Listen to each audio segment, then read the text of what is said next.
Hello.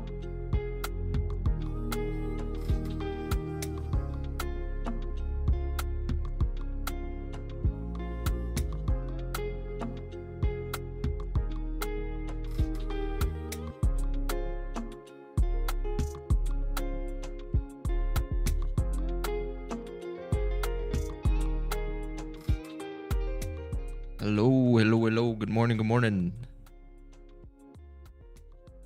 morning. Welcome back to the London session stream. We can see our daily analysis here is still playing out. I still need to make a catch-up video on this.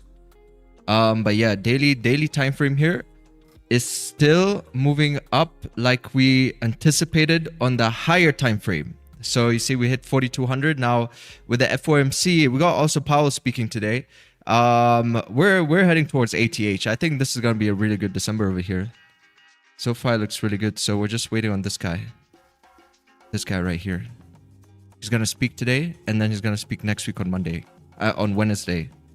But yeah, price should be going up as per our analysis here. So I'm going to make a catch-up video on that later on today. But right now I am looking for bullish continuation to the upside. Morning, guys. Morning. You seem to do your best profit outside the stream. Start the stream earlier, please. No, that's false. I actually catch the most pips with you. And I catch really good trades with you. The only difference is the lot size. So false. I actually catch pretty big trades with you. Whenever we catch trades here, well, it's securing, like 30 pips and all that stuff. The only thing that's different is the lot size. But anyway, right now I'm looking for price to continue to move upwards, and we just got the London session open over here. So let's see if let's see if we can get price to trickle up a bit more. We have some clean range from here to here. That's going to be around 87 pips for price to keep moving up bullish. What's this? You missed this one, but a really good setup on the 1 minute. We got a little distribution here on the, let's see, on the market open. Oh, nice. Yeah, very clean. Very nice. Yeah, it's pretty good over here. Price just moved up.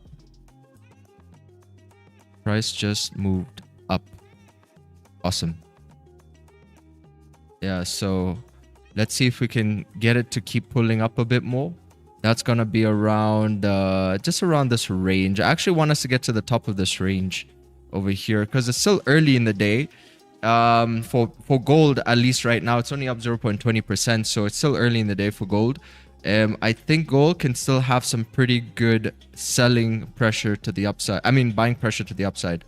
So don't worry about like price coming up like this and thinking you missed the move. Like, sure, you can catch a move here if you want to, but price still definitely has some more like it has a lot more volume in it for the rest of the day here to carry over towards, like, you know, filling some of this range. But I guess the important thing here is oh man, this thing is just gonna distribute right here.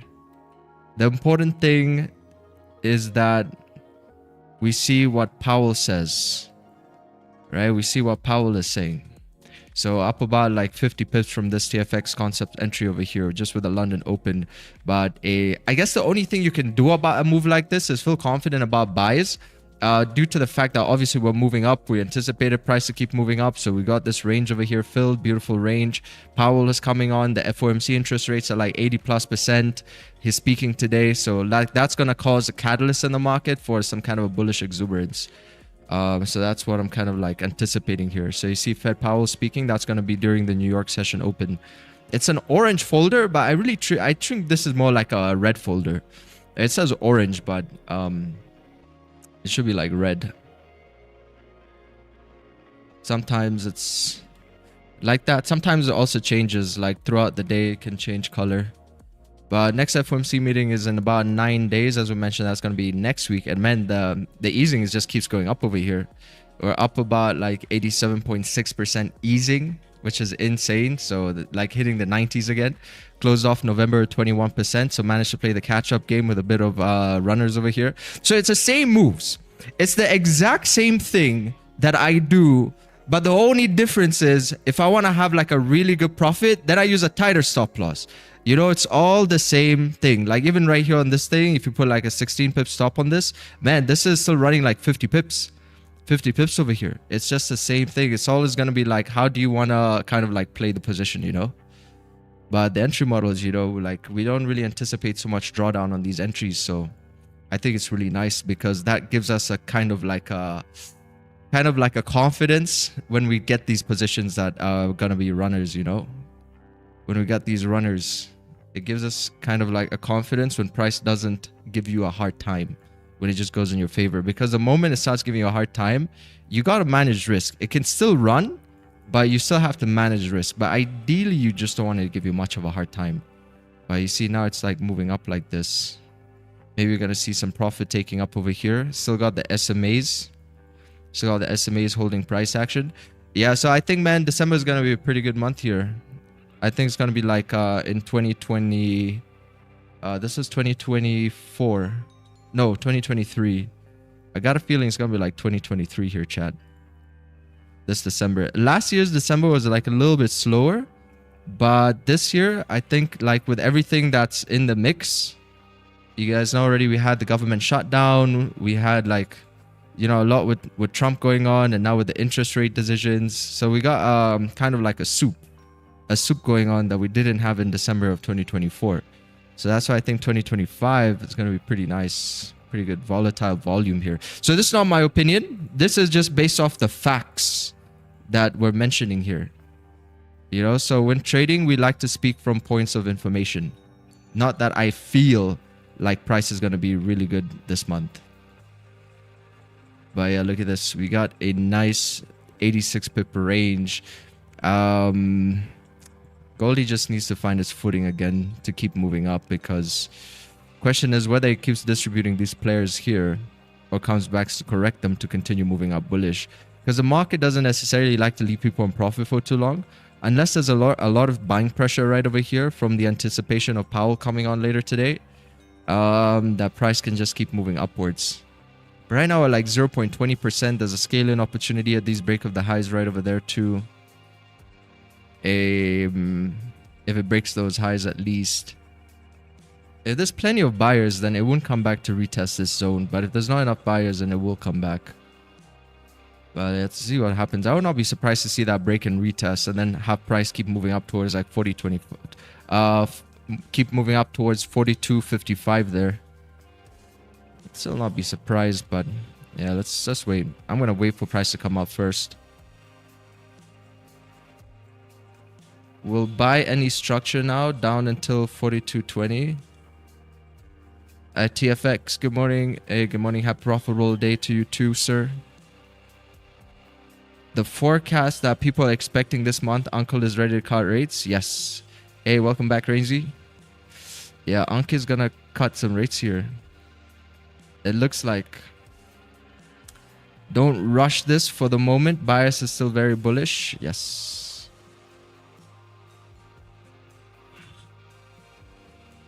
Hey, good morning, Shalu.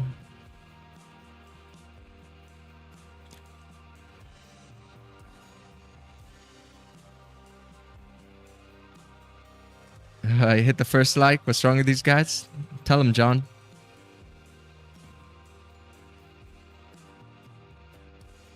Mr. Rashid, good morning.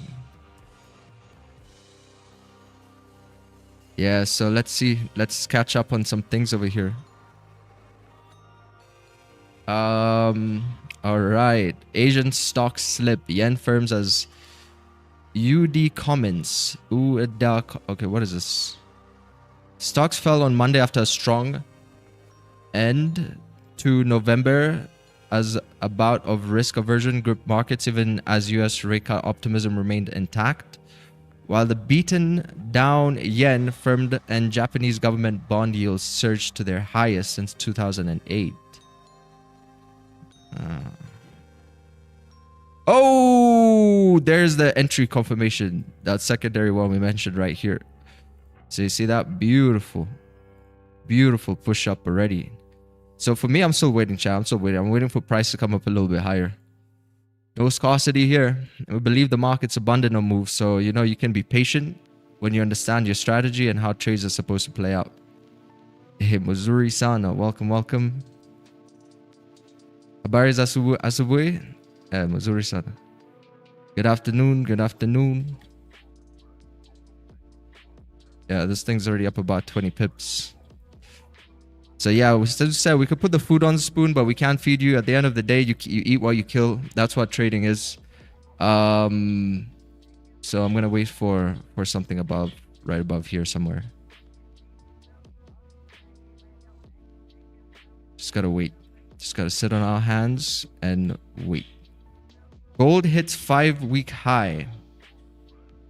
See, a series of dovish remarks from the Federal Reserve officials along with the weak economic following the longest US government shutdown have fueled expectations that the Fed may lower rates again.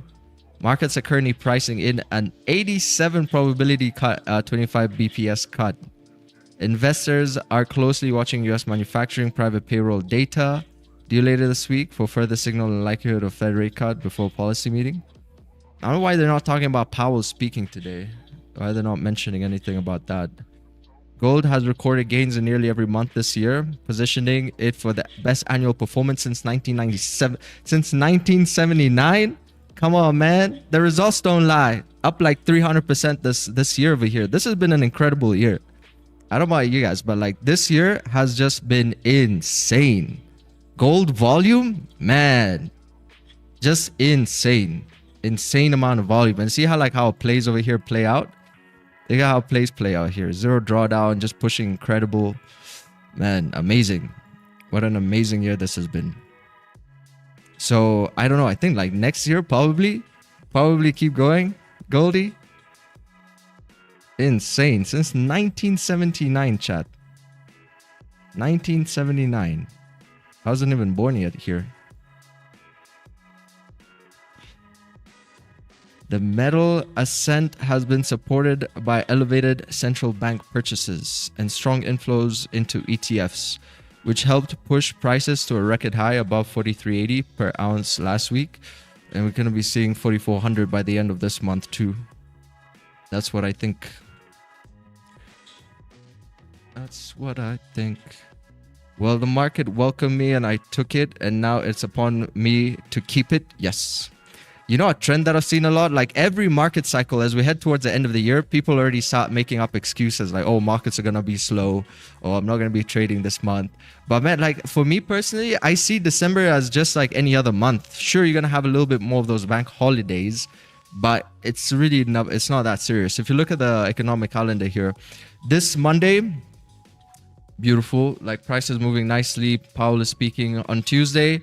We don't have anything. On Wednesday, we have the ADP, ISM services. On Thursday, we have unemployment claims. On Friday, we got core PC price index. So already the first week is looking pretty good over here for December. Second week, bank holiday for the euro. That's not going to affect us at all. Tuesday is going to be clean. Wednesday is going to be clean. That's the FOMC statement. Thursday is going to be core PPI. Friday is also going to be clean. So that's the second week of December. Let's see. Third week, Monday is clean. Volume. Tuesday, volume. Wednesday, volume. Thursday, gonna be volume. You see, it's like pretty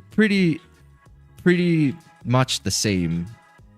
It's pretty much the same. Now we're just heading over to the third week. Now the third week, you're gonna have on Wednesday, you're gonna have some bank holidays, but that's NZD, AUD, and Euro. Again, it's not affecting us. And then on Thursday, we got USD. So that's a third week on a Thursday.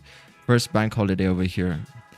Let's see what that's going to be. Observance of Christmas Day. So we're just going to keep watching how markets are going to be responding. But yeah, for the most part, I think it should be pretty good.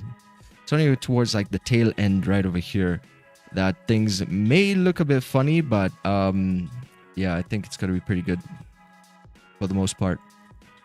Just in case anybody was like cautious or worried or hesitant, then yeah, I think just show up, because 90% of the work is showing up. Most people can't even show up, make up excuses so they don't show up.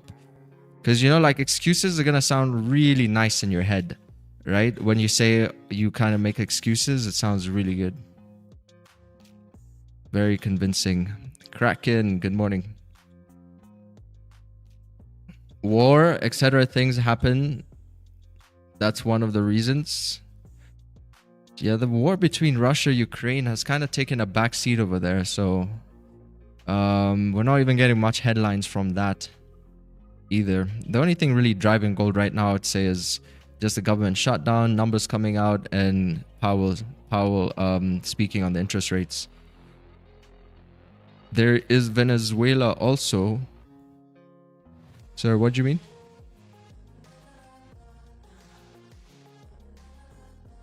BTC is down. There's this Cyber Monday. Up to 80% off plus 1 month free. I really like the branding of TradingView. They have a really nice branding and everything. So you got 80% off plus 1 month free for Cyber Monday.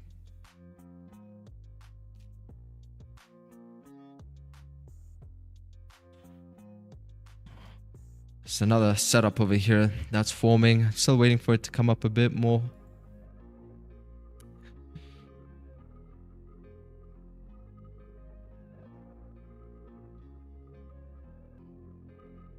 What are we going to be if we break those highs though? Wait, let me see. This is going to be here. And then come up here. Ooh, yeah, we need to fill that range. Kind of annoying because we're missing out on like these ones down here. Got that one here, and then we got the third one. Damn. I hope it pulls back. I hope it comes up somehow and then it pulls down and then somehow it comes back up. Because, you know, the way the setup is formed, sometimes you get it like here, the first break with the daily trend on the London Open like we like. And then sometimes you get like it follow through like this, and it usually gets a bit dangerous on the next one. So it's kind of like it's random, right? It's like a shuffle. If you think about like a shuffle, like market shuffle, sometimes you get it perfectly and you get the first one with the daily trend on the London Open. Sometimes you're gonna get the fourth one. Yeah, but in a scenario like this, I would really like to see this thing. I don't want to get in aggressively. I just want to follow my rules. You know what I mean? Like for me, at the end of the day, it's trading is a bit more of like following rules and then accepting wins or losses based on those rules. All right, so that's what I want to do. Let's see if it push up for us. It'd be really nice if it could just push up like very strong. So when we get the pullback, we're still pretty bullish. We get something like this happen and then start getting candlesticks pull down like that and then get that continuation. I think that would be like the most ideal thing there. Are you looking for buy or sell? I'm looking for buy. It's gonna distribute from this area here.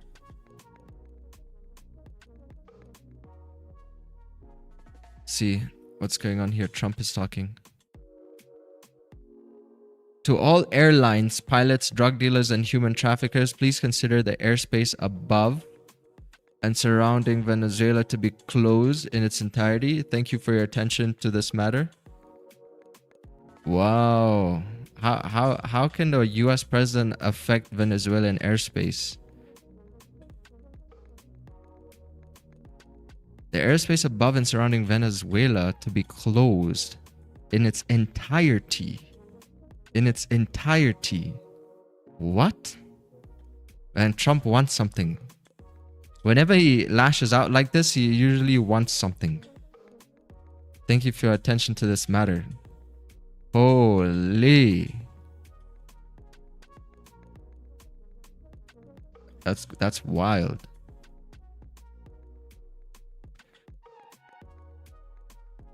Too much power. Yeah. This guy definitely. When was this posted? Was this today? This is 11/29. Oh, this was last week Saturday.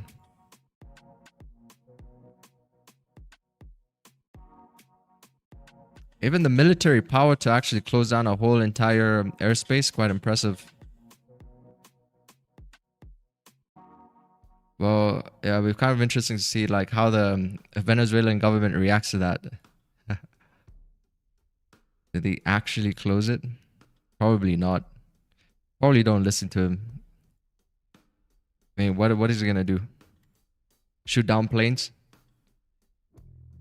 He just shots them down. I think he has ships close. I think aircraft carriers already close. Man, really? Just shoots them down? Not even their airspace. He goes to another country's airspace and just shoots planes down? I don't know. Let's see. Those drug dealers, huh? Got them speedboats and those Cessnas dropping pounds of Charlie off the Cessna planes. Got those bush pilots. You know, bush flying is just like, it's such an impressive thing.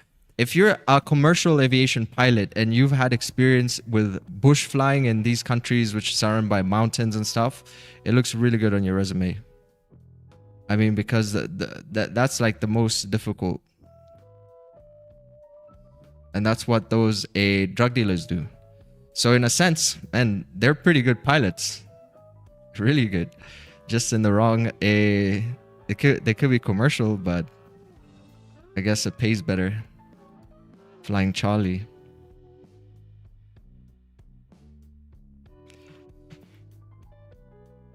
Yeah, so we gotta wait.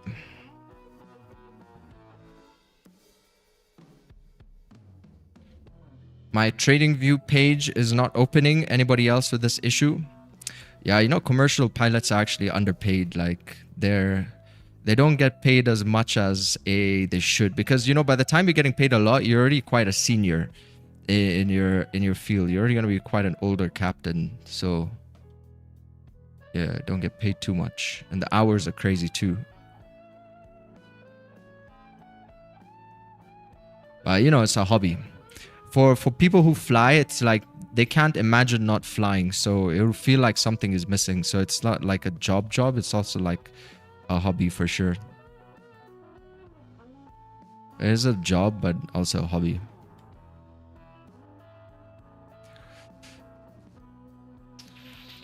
It's like trading. If I didn't trade, it's my job, but I would feel like definitely something's missing.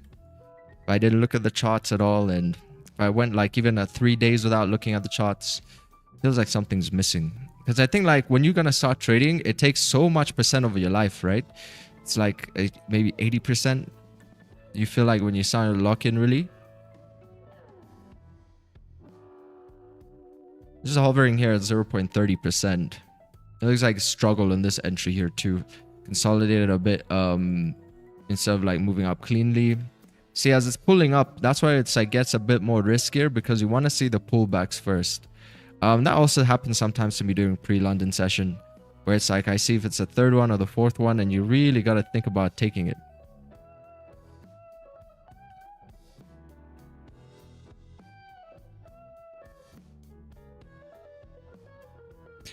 Would you guide us on how 16 pips works? Yeah, I mean, it's just the same entry. It's just the only thing is, you know, like I just put 16. On stream, we do about 20. So it's not much of a difference. 16, 17, 18, 19, 20. That's only 4 pip difference. So it's like the same. It's the same thing. The only thing that changes is the lot size. The setup is the same. Maybe the conditions can be slightly different, because with the pre-London time, obviously it's like earlier during the day. So you're gonna have moves typically start like much earlier. You know what I mean? Like this, like the Asia. So also if you're catching really nice moves, they're usually starting earlier, right? And then this is when we're coming in most of the time, like during the London. But typically this is a nice way of thinking about it. Like the market starts earlier because early bird catches the worm.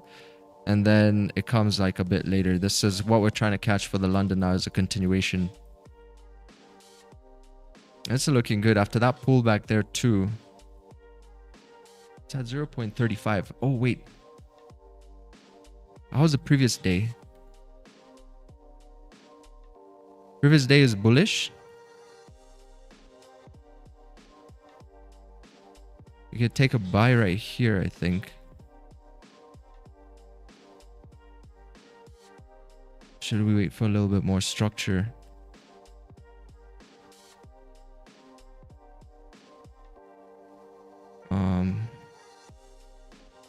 Maybe I'm gonna wait for one more resistance to be made before it breaks.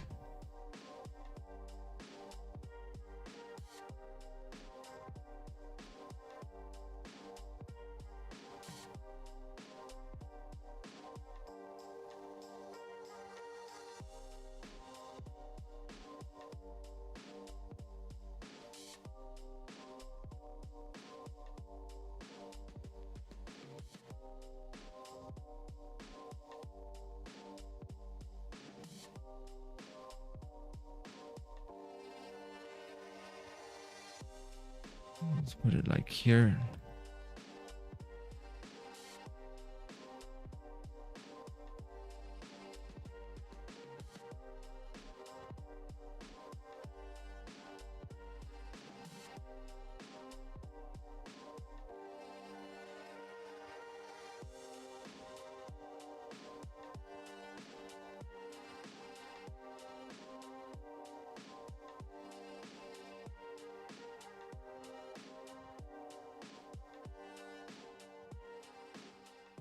Yeah, let's see how it pulls.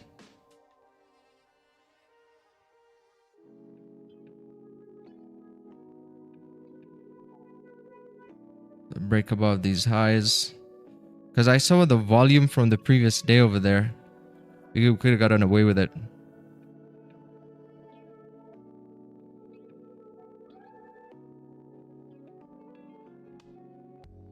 Alright, let me see what's going on here.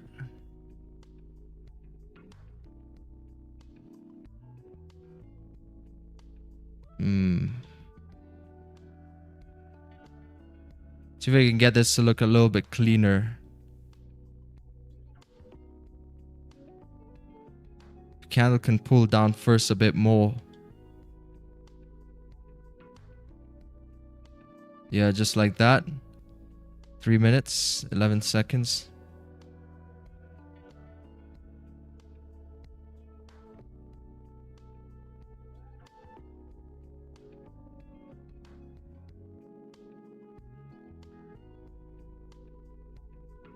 And then re-break those highs. See, do we actually close that support? No, we need a bullish closure.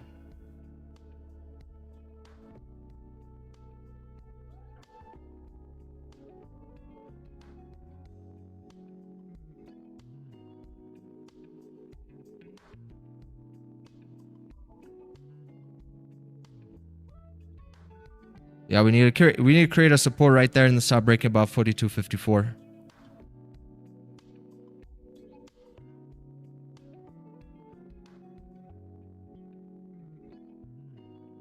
Because we're giving it time to basically pull back, right? If it wants to pull back, it will start pulling back here. From these other previous entries over there. It's start pulling back from here. So I don't think a reason why if it re-breaks those highs, that price should come back down. See, because it's already on the way, like pulling down here a bit.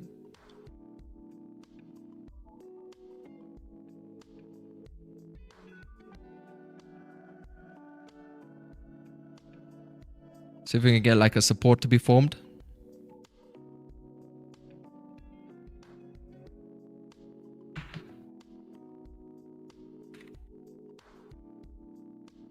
Yeah, that candle here is on the 5 minutes about to close in about a minute 30 seconds. See if we can get that support to be formed and then re-break of the highs for a continuation. We're really right next to that, a trending daily trend. Ooh, I hope that doesn't pull down too much. Because I don't want it to really take these lows out here. Because then that's going to be a liquidity grab then. Then you gotta wait for more structure. Yeah, it looks like it's taking it out. Let's see how it closes. Pull down. Pretty long wick over there. That could be the liquidity grab right here.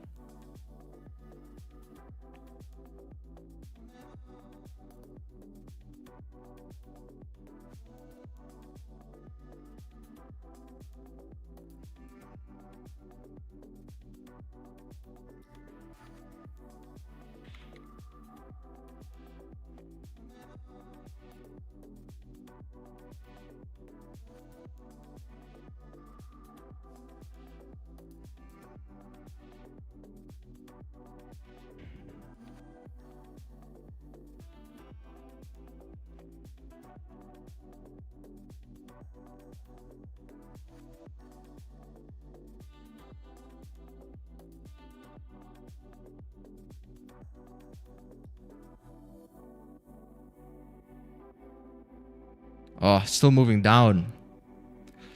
Come on, Goldie. Now it's closed. It's fully closed below that support now. Took out those highs too. I say like took out these lows at a long wick. Then it took out these highs over there. Now I need to pop it back up. And then maybe have that as an overall liquidity grab to start moving up again. Get a little bit of an inverted head and shoulders here.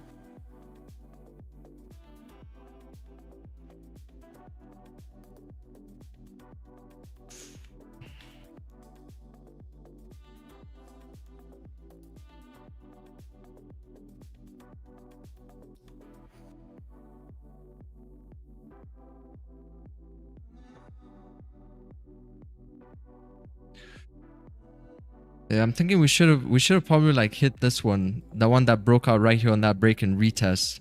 Looking back at it in hindsight, because I was too focused on the daily trend, I forgot about the volume from yesterday. But that was kind of funny too, right? This was the whole CME thing. Like low volume. This was on Friday actually.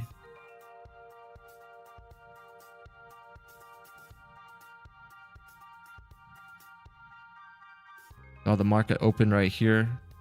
Got a small kiss of death situation that happened on the market open. On that candlestick. Yeah, this thing's pulling down. It's got a retrace because of these previous entries. It's probably coming back to retest those zones.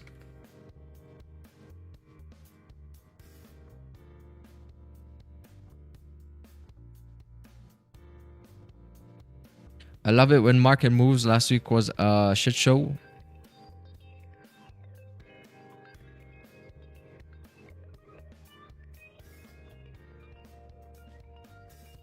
Hey, happy good month, Isaac. Moving towards strong HDF resistance, it will either break with conviction or reject.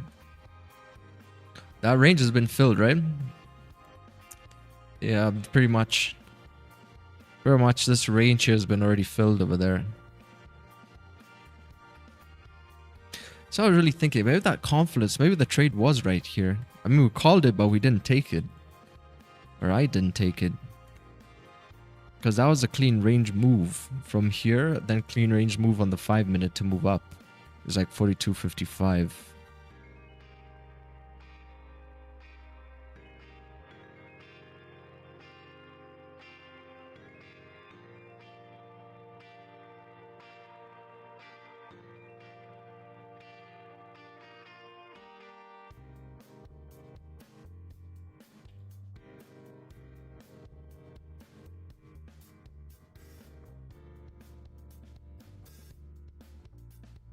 Insane the way these candles moved here.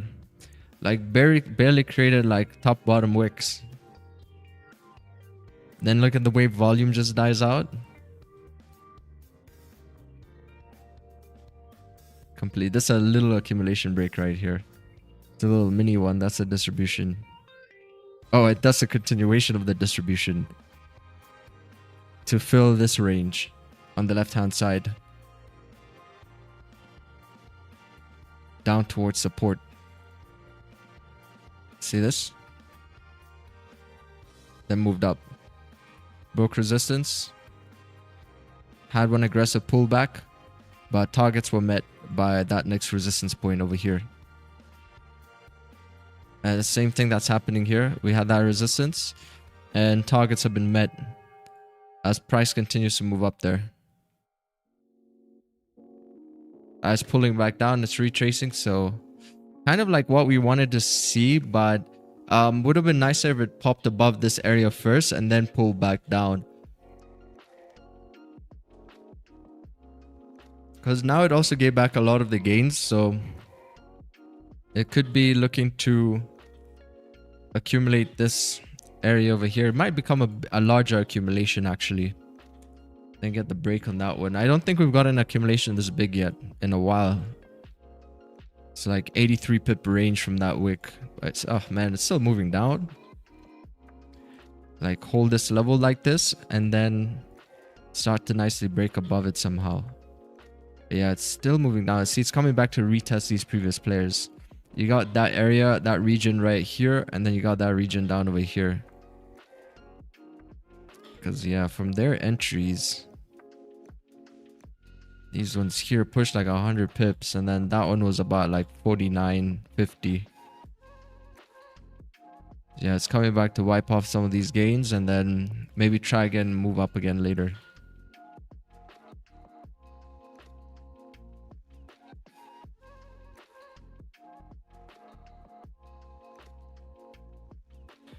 What's my target for Goldie this week? Probably like 4,400. 4,400. Yeah. No, 44? 40. No, yeah, 4,400. Or? Wait, I'm tripping. 4,400. Yeah, is the goal. All-time highs.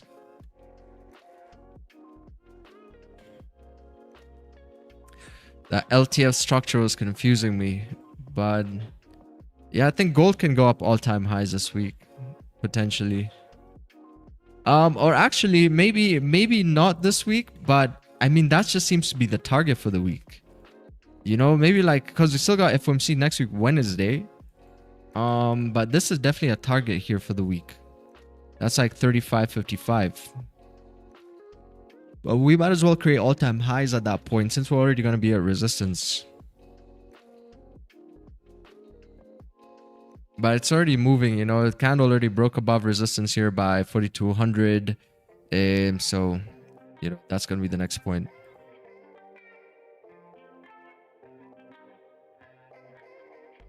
Pretty nice sell-off from this region, though.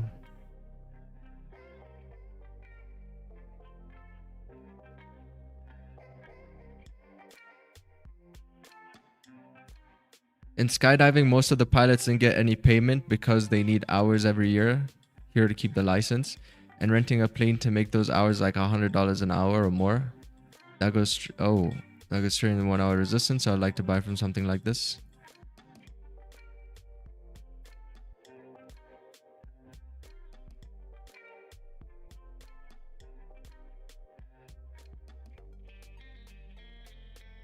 So you need a certain amount, but it makes sense. So you don't lose the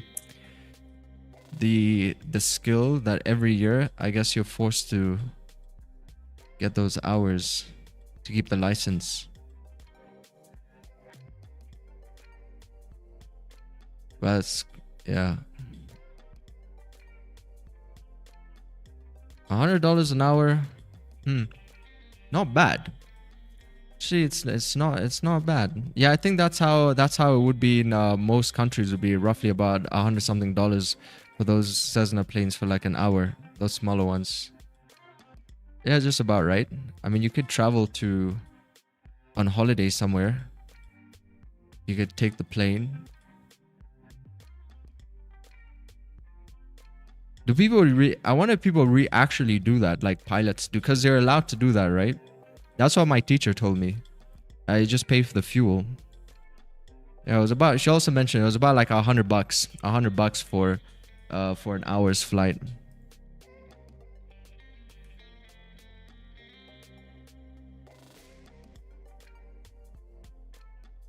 I still think aviation could do pretty well with like the safety. Like why airplanes have to crash? You know, they're made of such light materials anyway. There should be like some kind of a parachute mechanism that opens up and then the plane lands properly. Why don't we have that yet? Get a massive shootout from the back or something, or like it compartmentalizes, or how do you say it? Yeah, I think it's possible. But you know the thing about aviation, it's all like it's all budgets, you know, everything's a budget. Every single thing is a budget.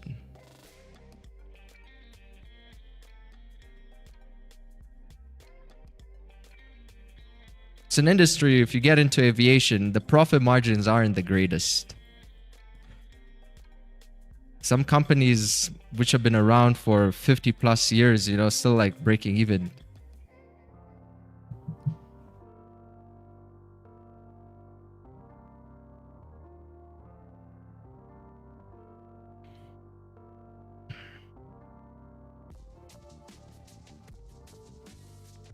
That type of plane exists to save some people. Never seen one.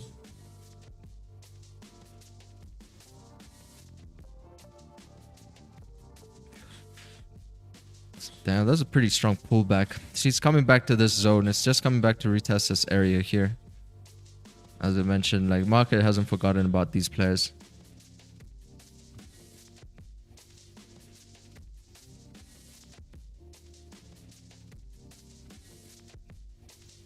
So plane should have a stop loss.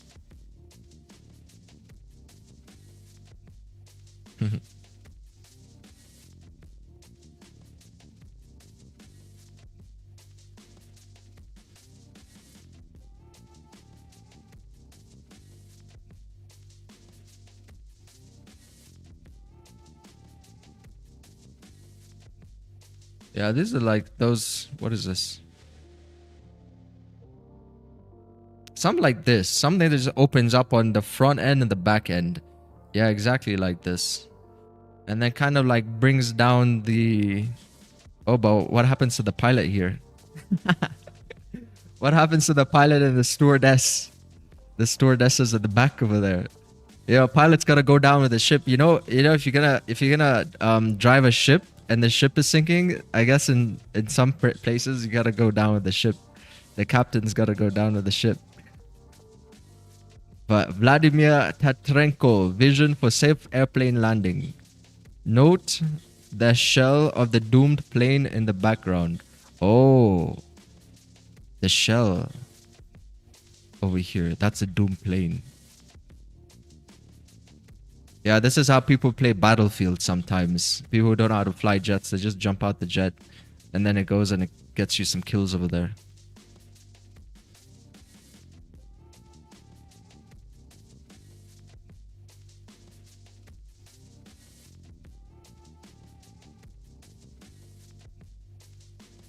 Pilot has an ejector seat. I don't think a commercial pilot has an ejector seat at those altitudes. You'll probably die if you do that. And there's gonna be way too much wind for the parachute, I guess, as well. Maybe that's the problem, the wind. That's why commercial airplanes don't have that. But it could open at a certain altitude. Maybe also how it falls. It's falling upside down. How's a parachute gonna help you? But I'm pretty sure there's a way. Where there's a will, there's a way. I'm guessing that the issue... You know, it probably costs airlines less to lose planes than it will cost them to install those things. Those safety things. Because how often does a plane actually go down compared to the cost of installing those extra things? You know, that's how that industry thinks, in my opinion. Man, this thing is coming down. Just coming down, ruining all the fun over here. It would be really nice to get those buys, then just get that continuation. The wind is no problem, or the issue is the speed.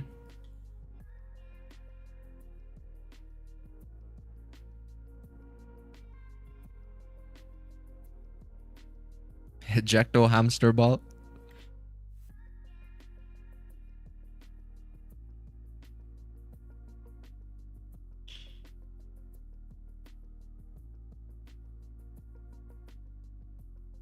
All right.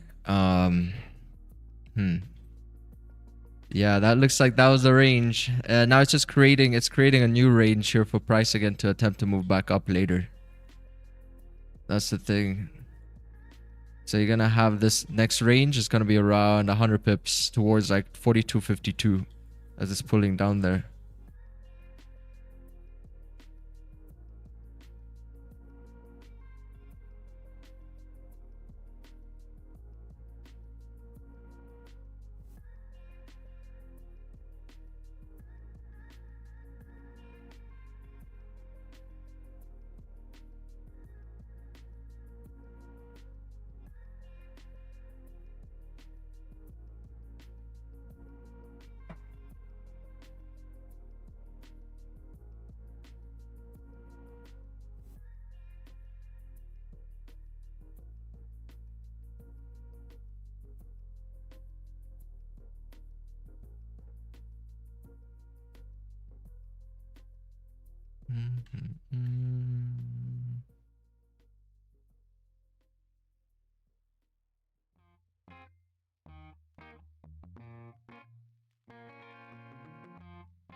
I think you just hit the point. It's cheaper to let them fall. Imagine the extra weight it would have to carry every chip and probably will take space. Extra weight, fuel,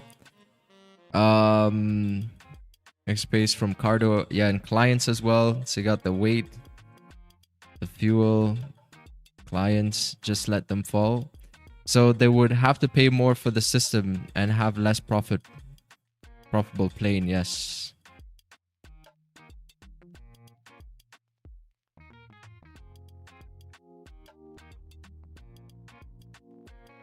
Remote pilots would be crazy. It would be, because sometimes, you know, those instruments just stop working, and then it's better at least if there's somebody on the plane, right? Than if you just fully rely on like some automation. Maybe the signal cuts off, or, you know, whatever happens. Internet goes off. Be a lot easier to sabotage an airline that way. Because, I mean, if the internet goes off, our whole world is connected via internet, right? So if that goes off, maybe they got satellites, but, you know, the weird thing is, this aviation, if you watch those flight documentaries about how planes crash, it's sometimes quite mysterious. It's weird they never found that Malaysian Airlines aircraft that crashed. Like, how does a whole commercial airline just disappear? And they still haven't found it. But apparently the search is back on. I think I read that like maybe a month or two ago. Like they're gonna start searching again.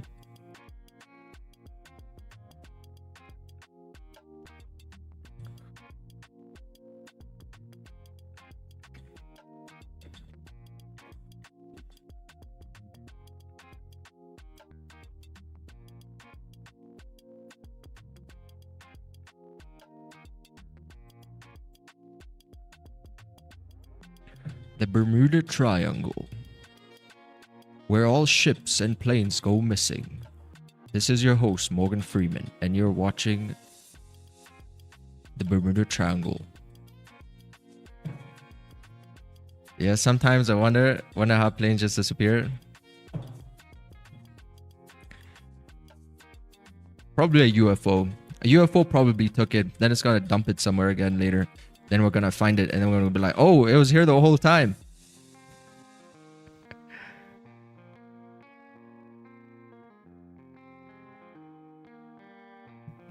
You haven't added, wait. Or if it works, cause a lot more,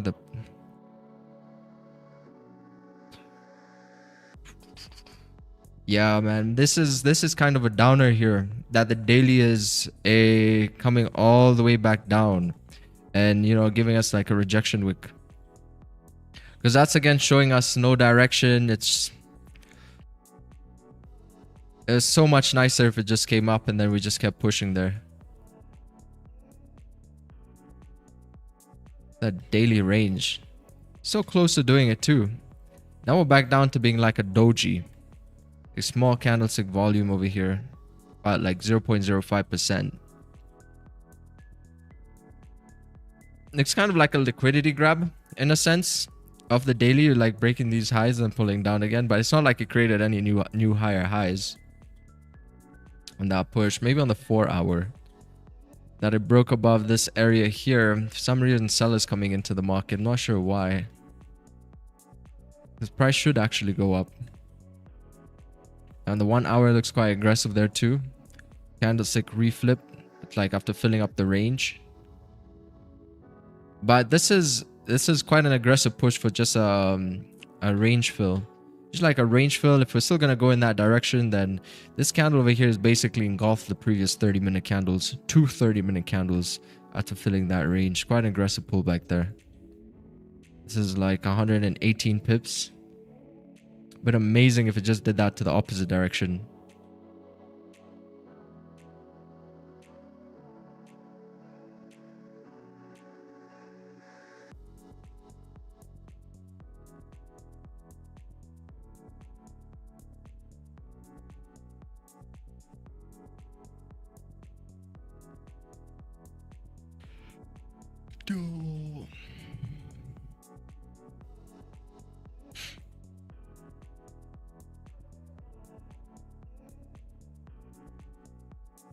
But the same way it corrected this move here, it's gonna have to correct this move for sure.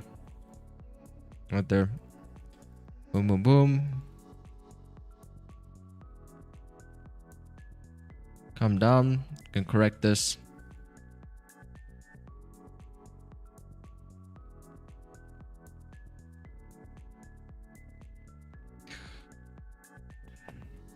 I took a sell on gold. You made 56 bucks.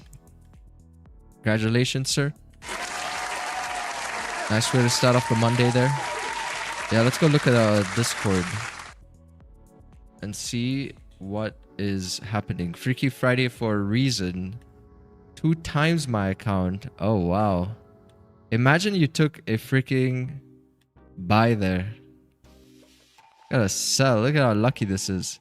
Oh, this is... You can see the accumulation break that happened there too on the 1 minute. Could have got a very nice entry right here. Look at that. Very nice entry that was. You took a sell here and then you took some drawdown. I don't know how much drawdown you're planning on taking. But yeah, very nice.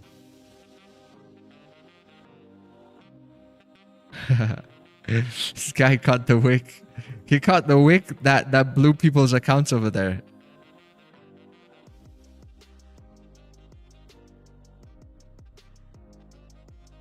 Nice little inverted. Break of the highs, clean traffic. W trade.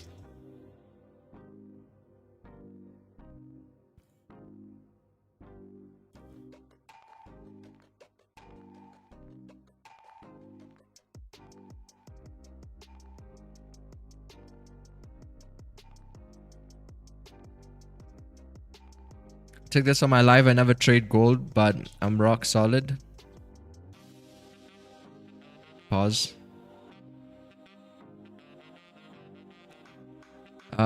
So we got a break. Yeah, this is the this is the break over here, and then that's the distribution. Very nice. But you got another on a different entry. I see why it played out there too. See you on chat. What do we got? Chat. Starting a new month on Monday. Oh shit. Little Tom Club. It's Monday, cocksuckers. It's a beautiful day to be alive. Probably gonna get copyright for that. Yeah, it's Monday. Beautiful day to be alive. Let's go. Let's see. Vic Mansa after seeing those Friday candle morning candles. Yeah, definitely. That looks so good.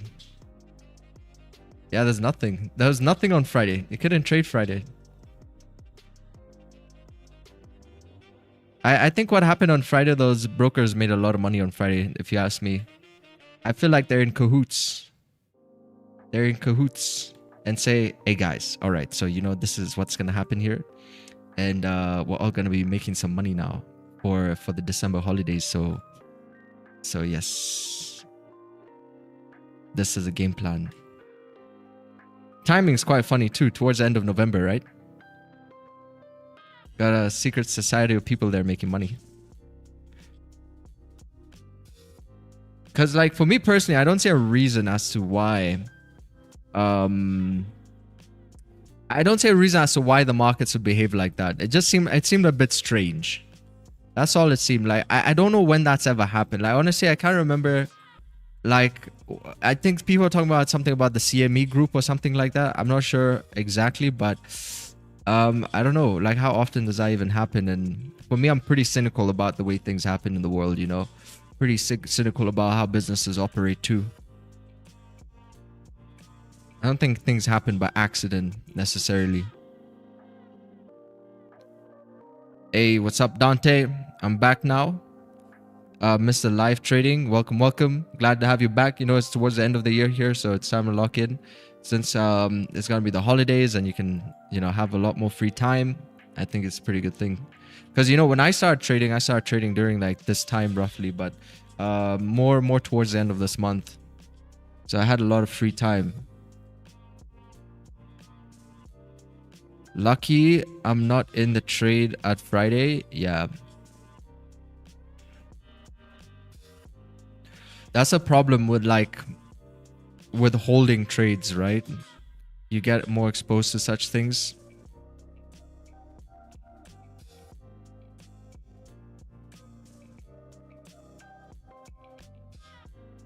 Let's see if this thing can stop pulling back up again. You see, just retesting this zone. This is just where the previous orders were at that created that that bullish move to the upside. So it's just a retest.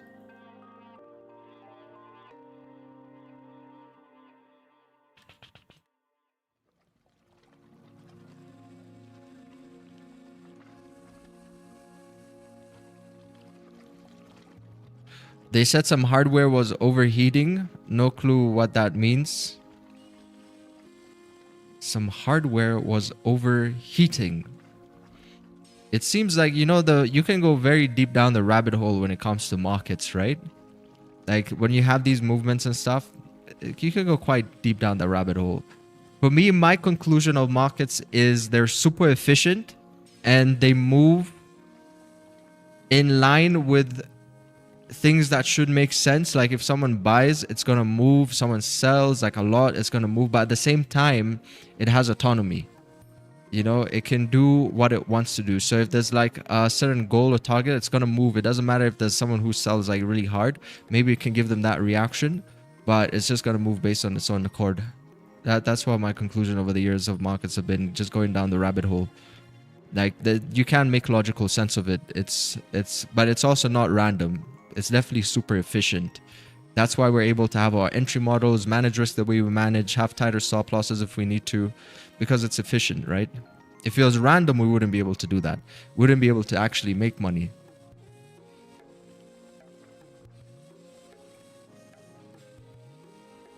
So for me, that gives me closure in the sense that it moves with conviction.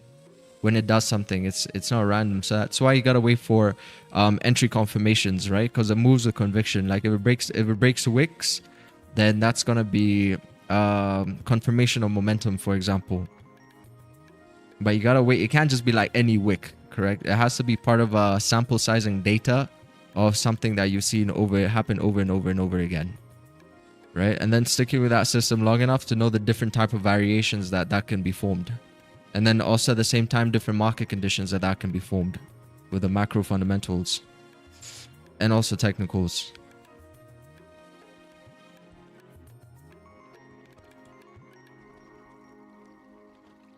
Yeah, probably made a lot of money.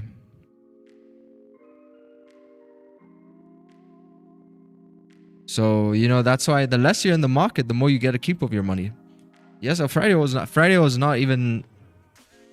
I did not even consider taking any sort of a position on a Friday. That's when you know when there's a shark in the water, you don't want to go in the water, right? You don't want to go in the water. That's what we got on Friday. You don't even want to try go in the water, even if you think it's clear. Not on a day like that. Not when you see such abnormal activity. But it's all character development. You know, at the end of the day, I think people are going to learn from that. Maybe it's because new greenie, just like Cloudflare's prob.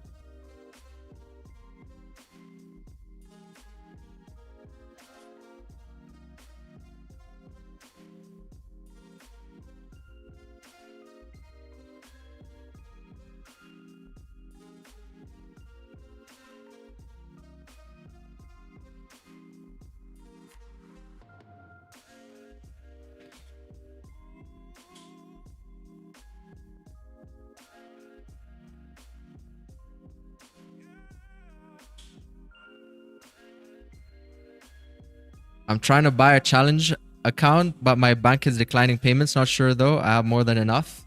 Hey, maybe it's the universe trying to tell you something. That's how sometimes I look at those things that happen to me, something similar like that, and it actually saves me from making a decision I should not have made, or maybe even doing something better. for example, you know. So maybe look into it. Maybe universe is trying to hold you back and telling you to do some more due diligence or something. Maybe you got the wrong card. I don't know. But I always look into those things, you know. I'm kind of a spiritual guy. I'm not very religious, but I try and take those signals as something meaningful. But yeah, if you're ready for a funded program, then let's go. Let's go. Especially with the FOMC, I think the best time would be to right now, gold is poised to keep moving bullish. It would be much nicer if you come in during the FOMC.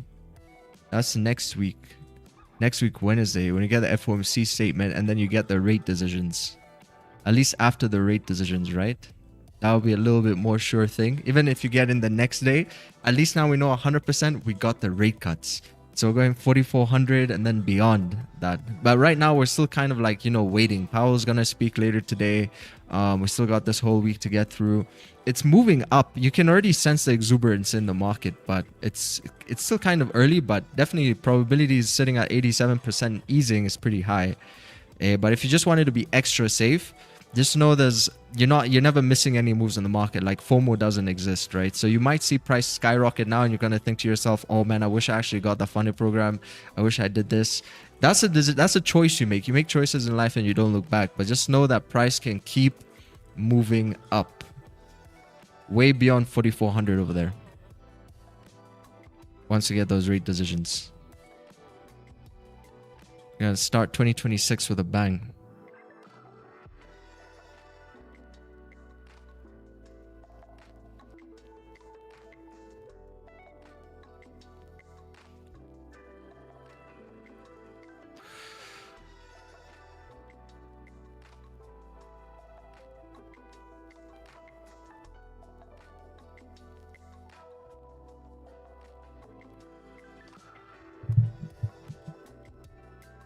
It's pulling up again, quite nice. Let's see, is there a massive accumulation here? But this one is like really big. It's like really big. So it still need a lot more structure. From here to here, that's about like 156 pip range. Definitely still need a bit more structure there. Chat, low-key think we should have taken this buys here by 42, 48. It wasn't super obvious. But definitely there was confluence. You know, the whole thing about confluence is when things come together, right? So you'd like to have a confluence of maybe like +3. For right now, we had the kind of bullish exuberance with Powell speaking later, etc., that we've been just talking about all stream. We had the clean range, we had the setup, and we were trading above previous days, or let's say Friday's New York session highs too. So it's like a kind of a break and a retest situation around this general region, which was right over here. Correct? And then that's where the entry confirmation was there on the 1 minute. Boom. And then filled up that range. There's definitely something there. We wait. Next trade's around the corner. That's what I always tell myself. Next trade's around the corner, so you know, never get too fixated on just one position, whether it's a winning trade or losing trade. Hey, did I see Bitcoin? No, I haven't. I kind of wanted to. I forgot. Let's see. BTC is still crashing. Damn, Daniel. Is it gone through the weekly support? No, it hasn't yet. It's still there by, you know, our targets was 78k. So it still filled this range here down to 78. So let's see what crash. Damn, look at this. Previous 4 hour little accumulation breakout. Very nice. Cleaned up the range on the left hand side. Beautiful. Little mirror price action. Clockwork. Telling you, trading is like child's play at some point. When you know what you're looking for, then you're gonna see it like, you're gonna kind of see it like everywhere, right? You're gonna kind of see it everywhere. You're gonna see the confluences, you're gonna see the fake outs, head and shoulders, whatever the clean range is, man, SMA confluence. Simple. But you just gotta lock into those like key things, right? If you're not looking for those key things and you're looking at a bunch of things, then it's harder for you to make sense of the market. Then it becomes like spaghetti. You get analysis paralysis, mixing strategies, and yeah, it's not a very, the thing is, like, when you're gonna take a trade, you want to have a clear perspective of where price is going to next, right? So if it's gonna be a sell, you're looking for a sell, correct? You're not looking, oh, but what if it just bounces off this level over here? I mean, it's good to think about, but when it comes down to executing, you want to be 100% leaning towards a certain direction based on your confirmations, and try and remove, like, like a zone like this. Sometimes we will use a zone like this and try and remove the unnecessary clutter that restricts price from moving in a certain direction. Because in the market, there's so many candlesticks that you're always going to make a reason to something, like pulling things back, and maybe not even pulling it too far behind, but also just over analyzing. So for me, I like to keep it simple. I like to keep the entry simple, confirmations, and that's been working quite well. The moment I stopped trying to figure out the markets is when I started finding a bit more consistency and just locking into. First, I started with three confluences. So for me, having at least 3 confluences in my trade was one thing that I found was going to be like very important, right? So I think that's a number to always like aim for, at least 3 confluences.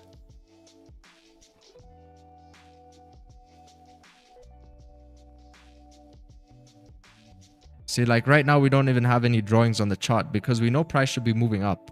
And we're just waiting for momentum to kick in, and then we're going to see if there's going to be a signal based on how structure forms. Because we don't know how the next structure is going to form. It might give us something like this, but instead of like a sell, it's going to give us something like for a buy, right? And then we can start looking at the way structure starts forming. We can start making sense of like a potential liquidity grab like that for price to continue moving in our direction. So we don't know how this is going to form. All we got to do is just wait and see what variable the market gives us of our entry model. Because it comes differently, right? It comes like that. Sometimes it comes like this. It's an SMA confluence because of that. Sometimes it comes like this, which is also pretty clean. Little breakout, a little bit more obvious over here too on that wick. See how it pulls down like this, takes out that liquidity, and then starts moving up. So you got to see what the variable is going to be, because the market's not perfect. Hopefully we get some really nice confluence there. Hey, good morning, KR Juvie. Welcome. Welcome to the best London session stream, sir.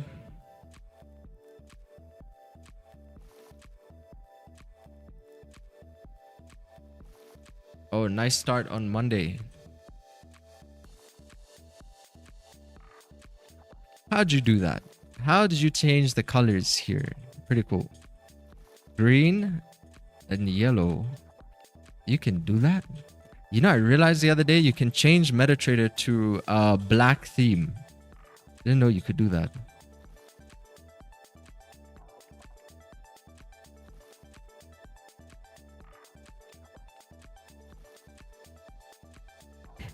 Kind of like the white MetaTrader theme though. Classic MT5.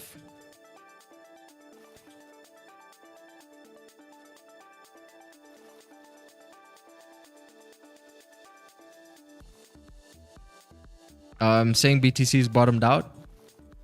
I want to see BTC keep melting beyond that weekly. Just to teach these dippers something, These dippers. Because see, the thing is, like, that's always a story with Bitcoin.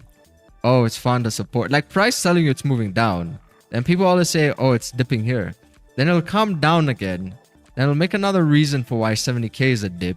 Then it'll go down again. Then they'll make another reason why 50k is now the holy grail. Now you gotta buy at 50k. And then they're gonna keep down.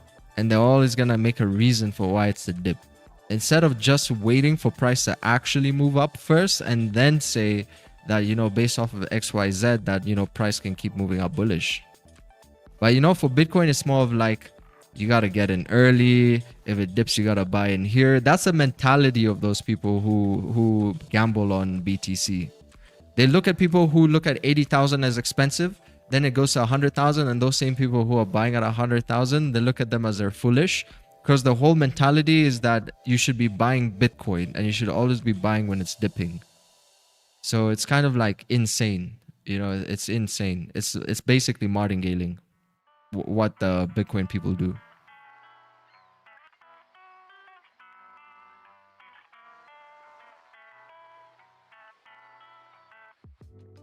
Is this C Trader now MT5? No, it's C Trader still.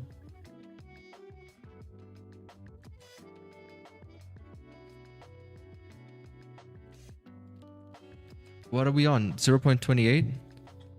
Okay, slowly but surely gearing up here. As I said, remember I mentioned that this range is getting filled, just like it was filling this range over here. If you're paying attention, now this range here is getting mopped up. Just as the way it filled this other range here on the 5-minute, like from basically here to here. From here to here, filled up that range, and then boom, boom, and then fill this one, and then now it's filling that one. So it's like swinging, but I'm still waiting for a solid foundation there to form. Hopefully it actually breaks through these highs and it gives me the signal a bit up here.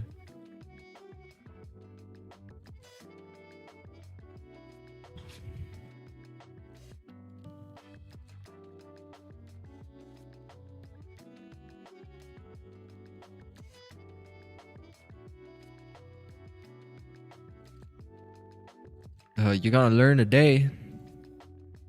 Kevin Hart. He used to be funny with you know that TV series he had where he kept calling everybody a Mitch. A Mitch. What is that TV series called with Kevin Hart? He used to be funny, really funny back in the days. I think he's just plateaued, like he's just peaked.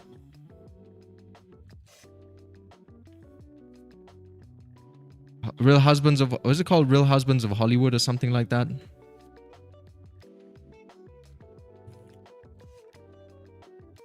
Let's see if I actually remember. Yeah, I think so. Real Husbands of Hollywood. It was like a comedy reality show.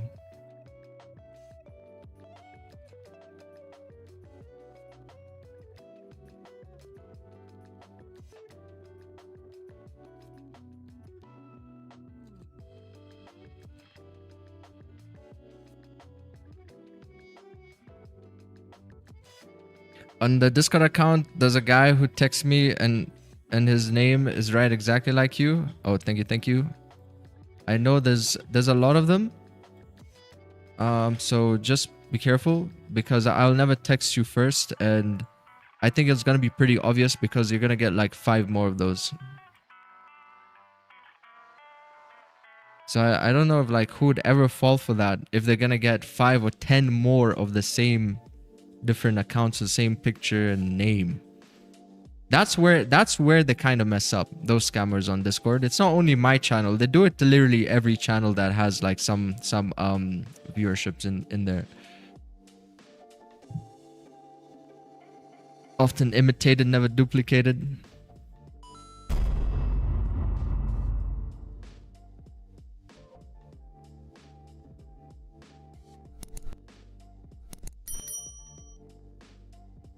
Yeah, let's see if this thing can pop up a bit more. It's moving quite nicely on the 5 though. Got a few 1, 2, 3, 4, 5 bullish candles in a row. This is completely mopping up that range. It's actually creating its own bit of structure right here after a while, because it just had a V-shape reversal, and then it's forming something small over here. Need to try and push up a bit more. Let's see how the hourly looks. The hourly start is like a wick fill. Previous hourly closed like a doji, kind of like spinning over here. Yeah, but this hourly does not have a bottom wick even. Would be nice if we got a bottom wick because it got 45 minutes still left on it. I hope it doesn't reject the zone and it pulls up and then it becomes like kind of a wicky situation. You know what I mean? Because it looks like it has that characteristic of doing this. Especially with that no bottom wick right there. Come up and then wick, and then this whole becomes like a wicky area until the New York Open when Powell speaks. That could be a possibility.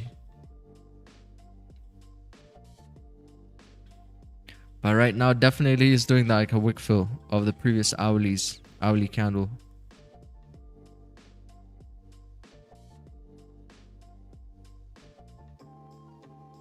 Would be nice to see it rip up one last time. Got a small little liquidity grab here on the 30. Taking out these lows.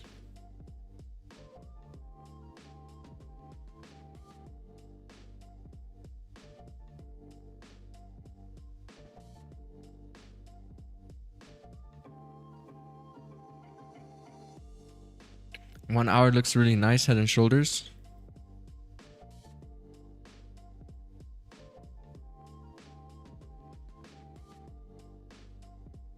We'll see with that. Possibly, I think that's what you're looking at here.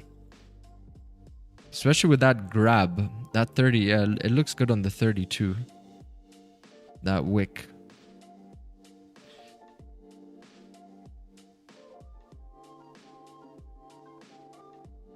Oh.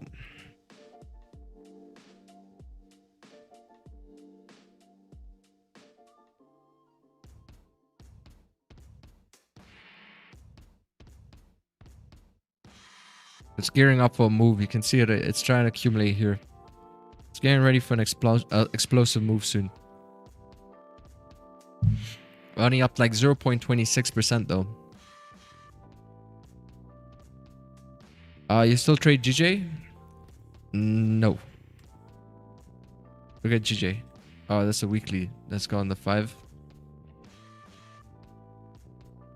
No, I don't trade GJ anymore. GJ has become like a foreign planet to me. And look at the way this looks over here. Holy. Look at these wicks. But it's trending. GJ is moving today. It's down 0.50%. Man, this is the Asia session on... This is a Friday. Freaky Friday. Then it opened up nicer here. Monday open.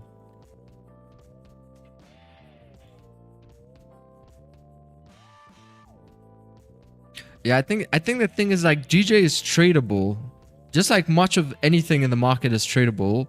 Like you could probably still trade the same system on AUD USD, GBP USD.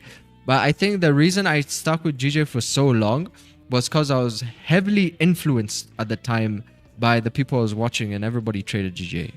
So for me, it just became a no-brainer to also trade GJ. But you know, as the years go by, it's like, okay, yeah, I can trade GJ, but do I want to trade GJ? You know? So I think that was the reason why.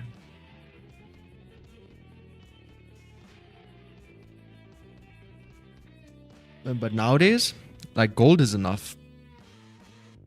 Let's trade gold. 1 or 2, 3 trades a day on gold.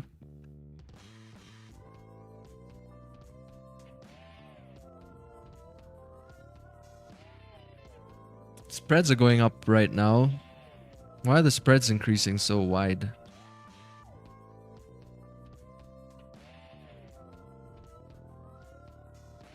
About like 5 pip spread there. It's coming down. Yeah, now it's back down again. I don't know why the spreads were increasing right there. Because it is gearing up for something. Could be a retracement move.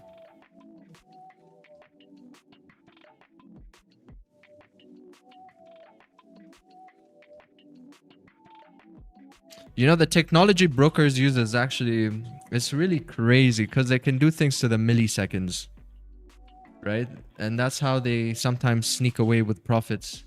You might realize like when you close out your trades, it might takes a little bit longer, or you get a little less profit, or I don't know what kind of algorithms it uses. Even areas like this, see amount of orders going in, and it's pretty sophisticated stuff.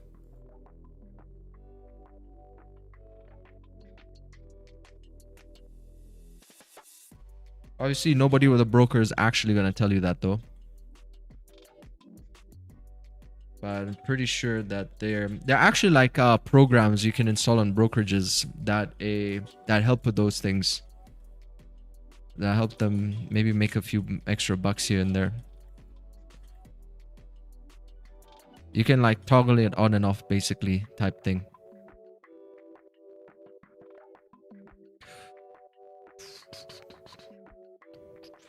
Brokers, that's why futures props is better.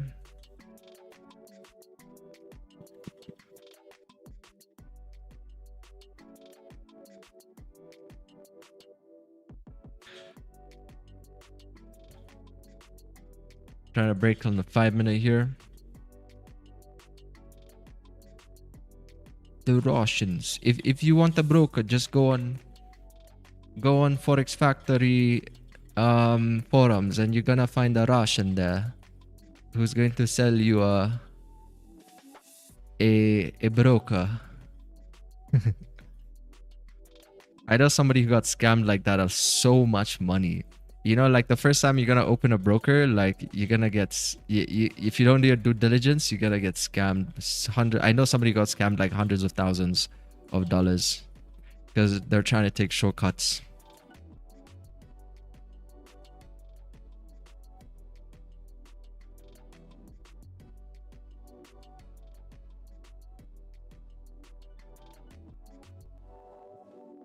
Yes, cheap broker, no spread, no commission. But legit, I think if you go on the... Oh, look at this. It's breaking over there. I think if you go on the forum, you know, like Forex Factory is more than just a calendar. Like you can go here on the forums and actually liaise and find people.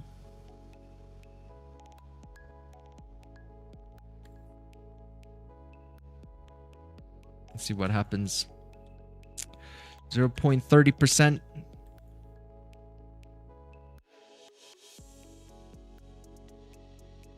Price moves up a little bit more, boom, boom, boom, and then grab it at the highs.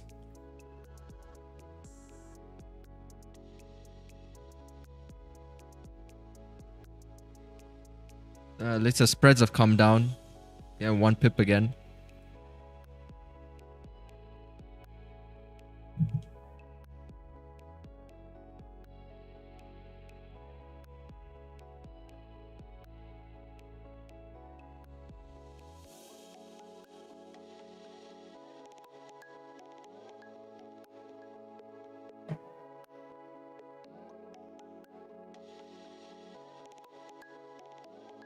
No commission, just Kalashnikov.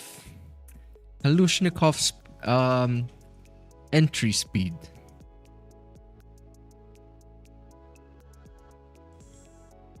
I think that AK-47 to this day is still the most preferred weapon. Despite all the advancements in weaponry that we have. You can't go wrong with an AK-47. This thing is like shooting up over here. It's about like 9 pips. It's starting to break above here, but I want to see it rip up a bit more. I really want to see this thing like break these highs. Convince me that price wants to go up. Yeah, a really good movie you should watch. I think it's called Watch Dogs with Jonah Hill, where he's selling like weapons. Jonah Hill and the actor from Whiplash. Forgot his name. Really nice movie.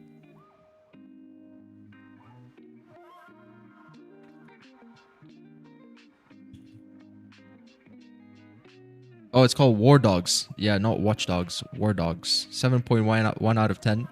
So funny, man.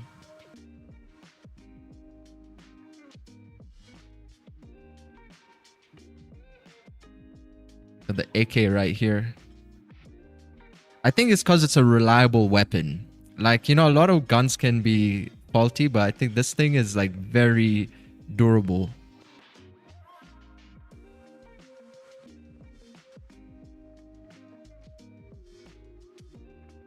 In all conditions.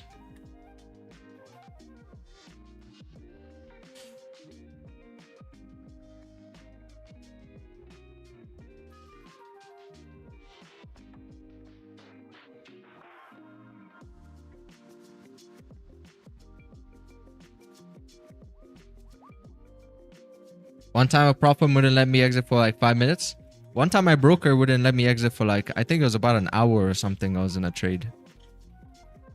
Super stressful time, but it only happened to me ever once in my life. And the advice I was given was, if that ever happens to you, make sure you take a recording of it. Like, make sure you record it and take proof of it on your phone, on your computer, because that's what you're gonna show them. And if you don't show them that, then it's like very difficult for you to get anything back, if worst case scenario. So don't panic. You must just record. I was like panicking. I didn't know what to do. Then I went on the customer support over there, but by that time the problem was already solved. Yeah, that was IC markets as well too. It was with IC markets. That wasn't like in 2020. That was my first year. My first year, I think it was within the first 6 months of trading. But that's the only time that's ever happened to me. You know, it's never happened like past that point.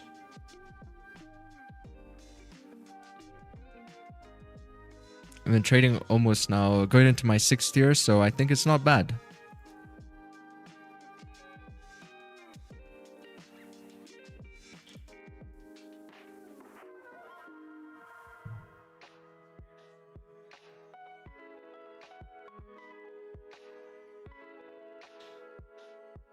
You recorded both phone and computer. Nice one.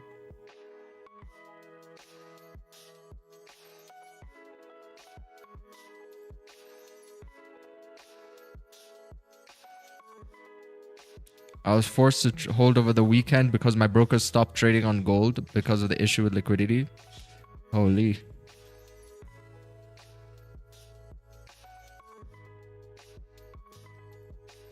Man, I think like that liquidity, what are you talking about? What happened on Friday last week? But that issue was, I mean, it wasn't the whole day. It opened up. At some point, I think the markets even stopped, right? Like gold just stopped. No, opened up again.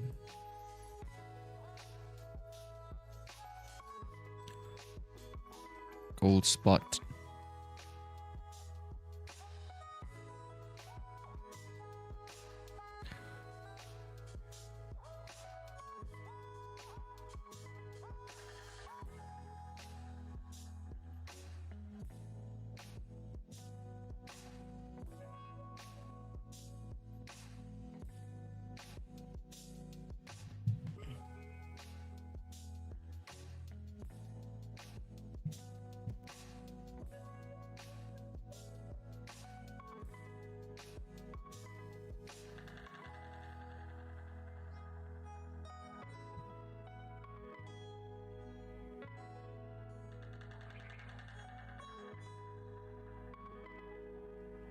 Come on, Goldie, you can do it.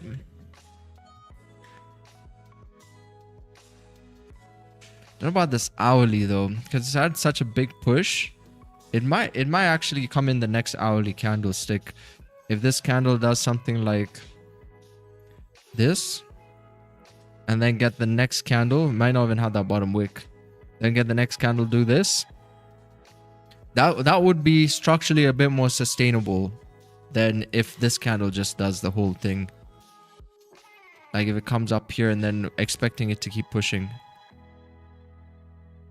It's possible. You can see here.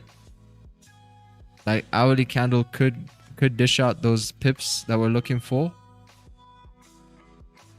But it's not as sustainable. But if you replicate that over there, you're going to see, even from the break of this wick high, that's an additional 38, let's say 40 pips. Right? But look at the size of these, how these hourly candles can be though. Oh, wait a second. We gotta take it from the wick.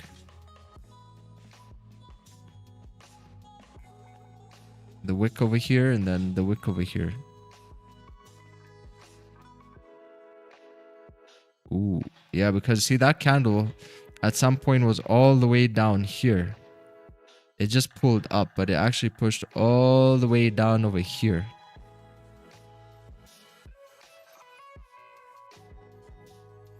So you could see potentially it's going off the trading view here too. It could rip up. It's obviously a lot nicer to get when it's still fresh though, right? When it's a fresh hourly candlestick that opens up, because it's got a lot more leg room to keep moving in a certain direction. But based on previous data over here, Very possible.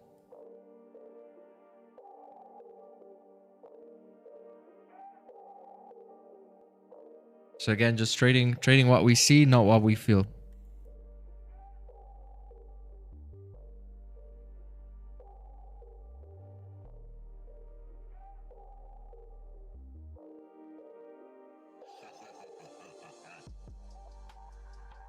No buys with this, no bottom with hourly candle. Wait for the retrace.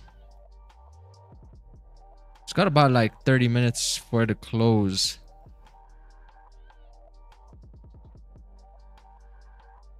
Unless like a similar thing happens to it, like what happened here. Because that actually like melted quite fast as well. Alright, if you go on the 1 minute, that changed character like pretty fast. And that's also towards when the candle was closing. So this was the half, the first half of the previous hourly candle right here. And then you see how quickly it changes character. So by the time it was closing, it already closed down here, even though it could have closed bullish. The candlestick reflipped, created that top wick, and then closed down here. So we're gonna wait now. We should be in the second half now at this point as well of this hourly candle. But in terms of a bottom wick, we haven't seen a candlestick close without a top or a bottom. Oh, okay, no, we got the market open one here, but that's market open. But we haven't found a candle do that yet. So this will be like the first candle since like Asia session to potentially do that.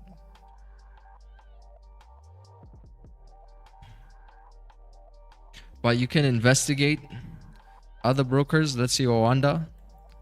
Okay, so Owanda didn't have it. Most likely they did not have it.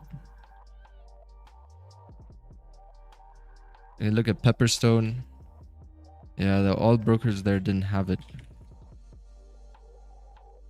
Okay, IC Markets has one right here. IC Markets one looks so different from also in your C Trader or your MetaTrader or whatever. The IC Markets trading view and then the broker chart.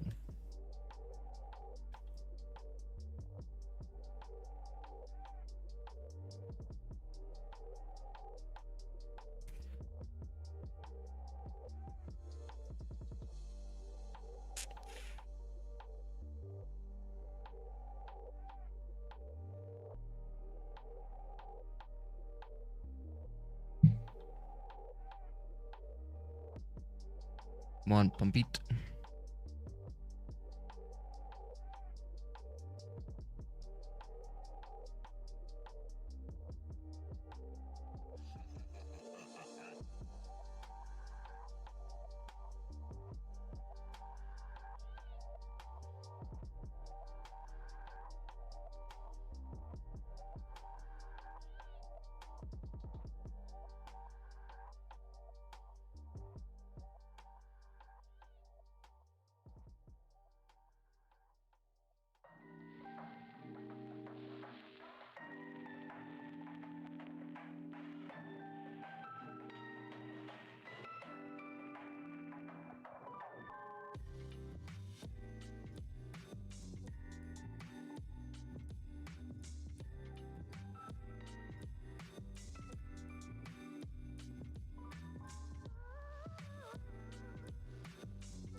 What's my bias at the moment? I'm looking for longs.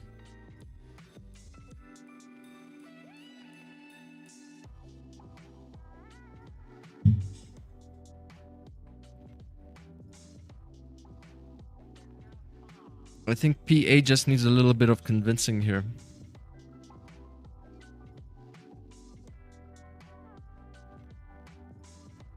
Get through this 50-minute resistance. See how breaking it like this? Got already a candle close above it. See how this one closes in the next 10 minutes. But yeah, I think it's trying to come up here again. Because you look at the daily traffic, clean range on the daily to move up there towards like 43.60. This is Monday, so we still have Tuesday like this. It was like Tuesday, Wednesday, Thursday. But we'll see. But this is the sort of outlook, though. This is what I expect. The question is whether like but you know the thing about, let me tell you something. The thing about the smart money players, if there's gonna be a higher probability of something happening over something else, then they have to key in their positions earlier, correct? Because they move the market, right? So they have to get in earlier. Unlike retail traders, who obviously we have the luxury of not needing to get in earlier because we don't really affect the market. So we might have a situation like this already gearing up towards the all-time highs because they'll be forced to buy at those levels as price continues to move up. Could be a scenario they find themselves in. Because it's pretty clear as day what's going on here. When you see a candlestick break above structure like that, you know, this is pretty straightforward where we're heading to. Especially like see the all-time highs over there and look at the way the instrument has just been moving overall. Overall bullish. Beautiful accumulation break right here. Distribution. And that's how it looks now. So it's almost like a magnet, right? It's almost like there's a magnet up over there that's pulling price.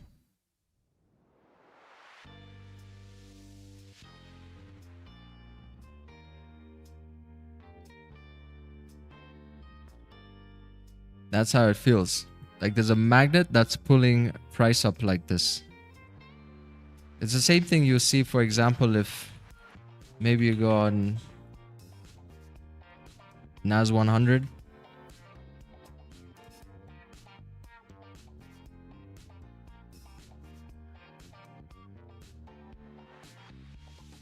On the daily.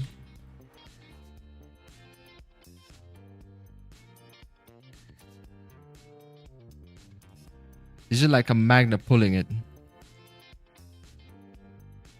Right? Things like this are really good for like long-term invest, and this is not investment advice. But this kind of things are really good for like long-term investments. You know?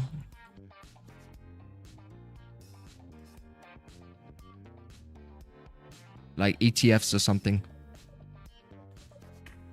Safe, steady. It's like a magnet to the upside.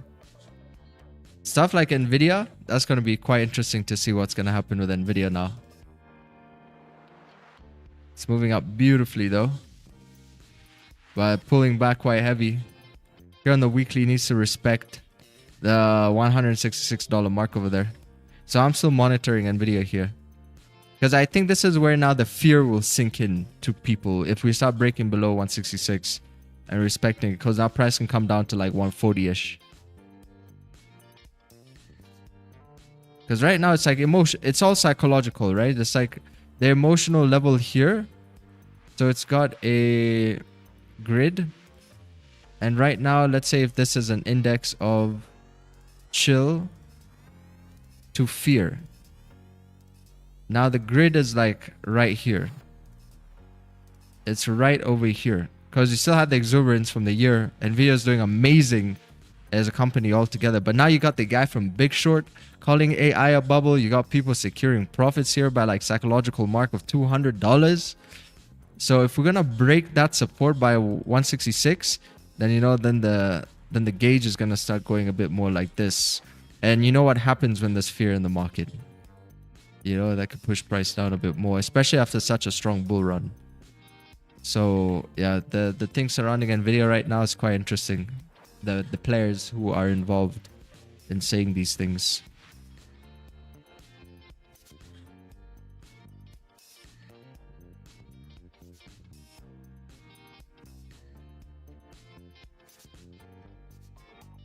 Let's see if Goldie can prop up. You know, it's kind of like dying out on volume slightly here.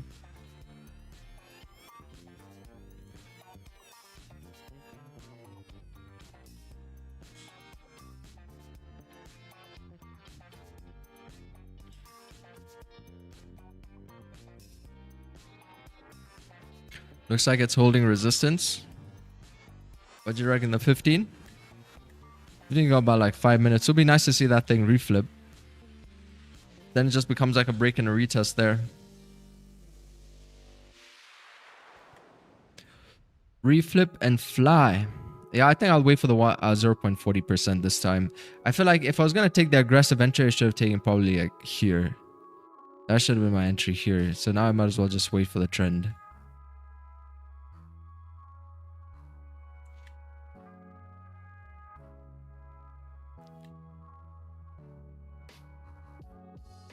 My account purchased.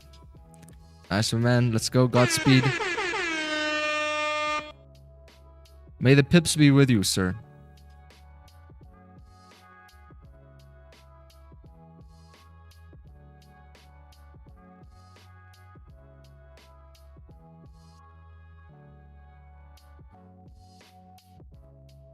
Let's see.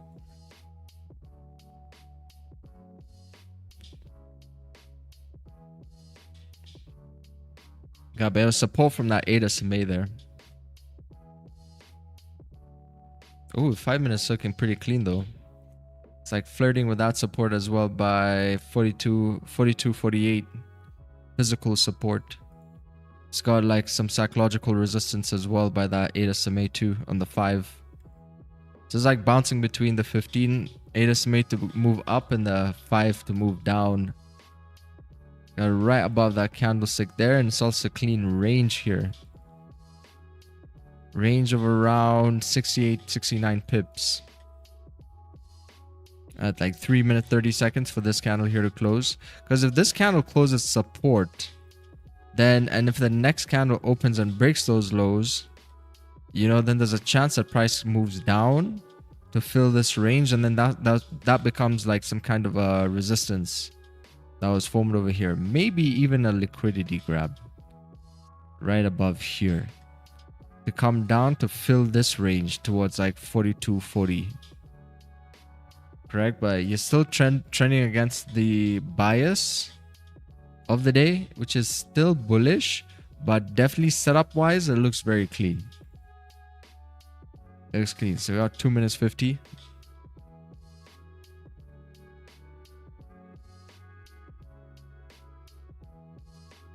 Pero Loco Official. Hello, hello. Now you should be snowboarding there. Should be snowing here towards the end of the year.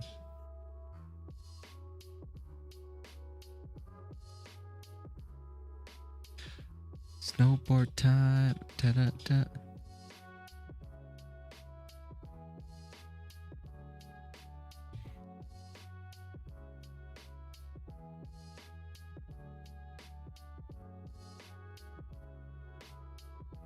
I think one of the coolest snowboarding spots are like in Japan. They have a really nice snowboarding tracks there. Like ski tracks.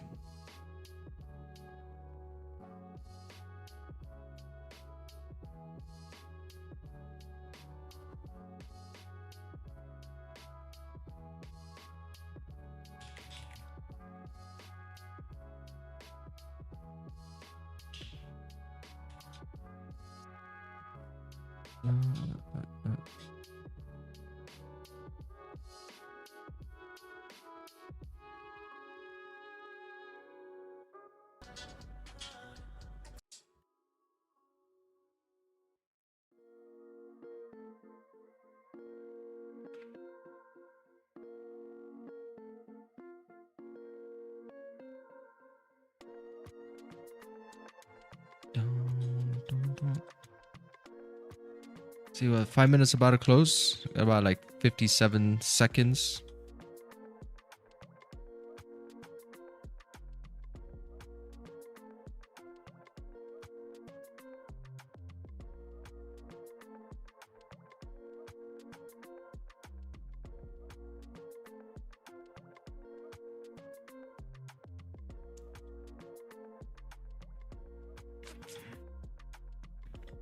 It's really battling with that support, deciding whether it's going to close it or not.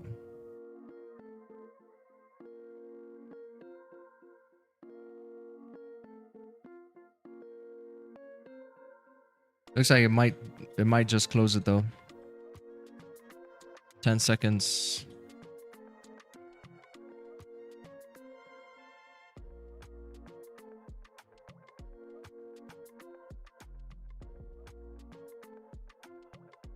And it's closed. That means now that the sellers took control of this area here, but they still need to break that wick to confirm their momentum for potential continuation to the downside.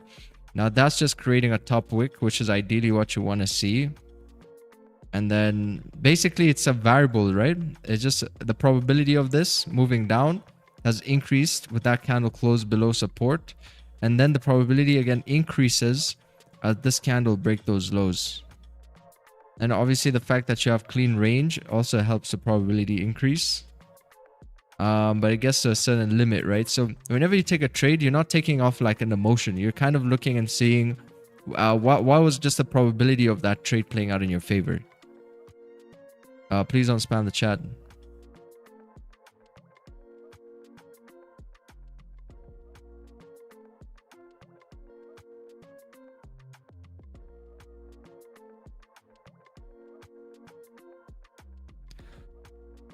Yeah, you see, so it's still a less probability. You see that this candle didn't get through that wick. It's taking out the highs instead. And that's a way you can avoid a fake out. Because a lot of the time people ask, you know, like, how can I avoid a fake out? That's how you can avoid a fake out. You can't avoid all of them, but that's just definitely one trick that you can use.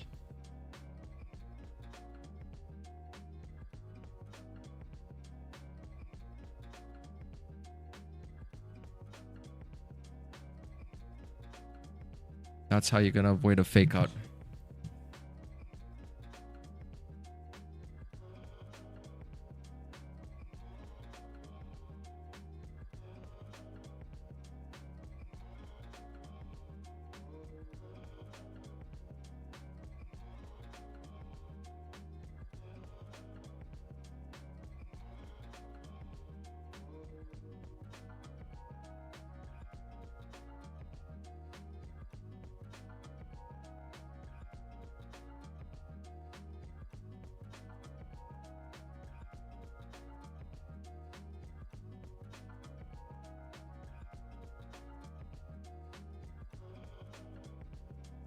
Sometimes even that liquidity spike can be such a beautiful confluence too.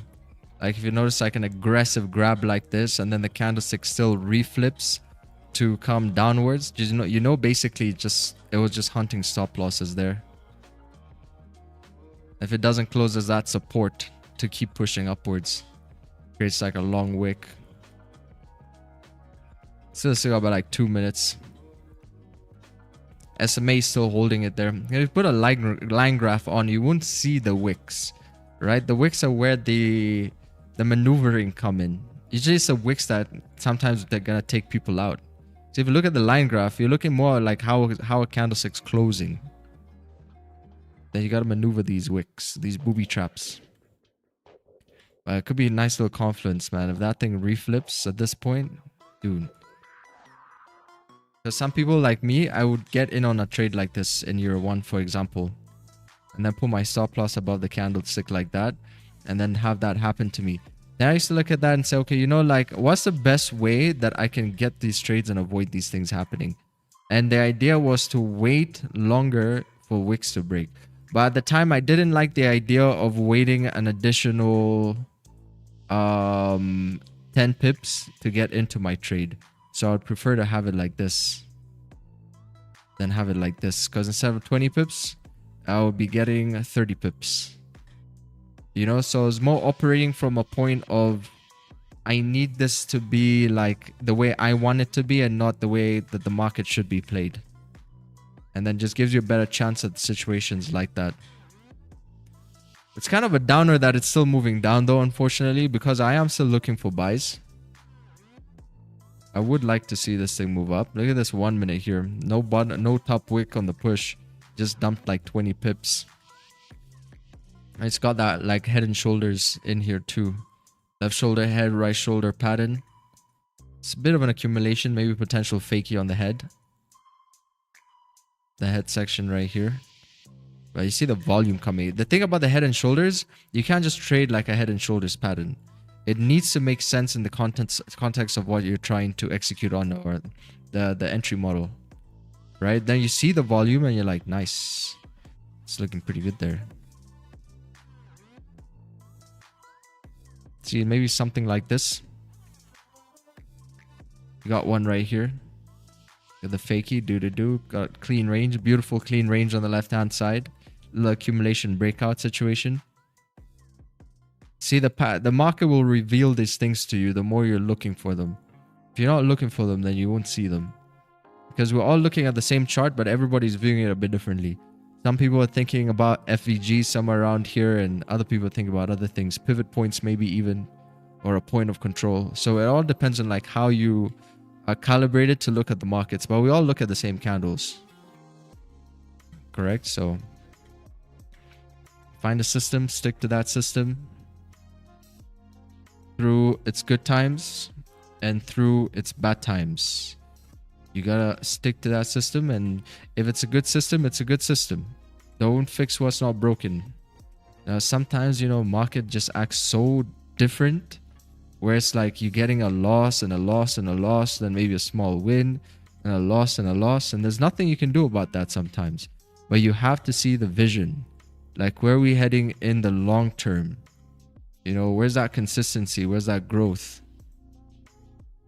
So, yeah, I think that will always keep you disciplined when motivation goes out the window. But, you know, so far, at least for December, we started off December nice over here. And, yeah, let's see. Let's see if we can get continuations for Uncle Pow Pow. Due to participate in a panel discussion about his economic policy contributions at Stanford University. Audience questions expected. Mr. Powell, do you think gold is heading towards 4,400? I cannot confirm or deny that. As we wait for the labor market data, then we're going to get a much more clear idea on the fiscal policy. And he says the same thing literally every time, but it works so beautiful. Because it's like just the perfect answer. Because it's not like he's bullshitting you. At the same time, it's like, yeah, that is what we have to wait for. But looking at the way the jobs data is coming out, we might be heading for those rate cuts. And if it says something like that, holy. Just like he gave that impression all the way down over here.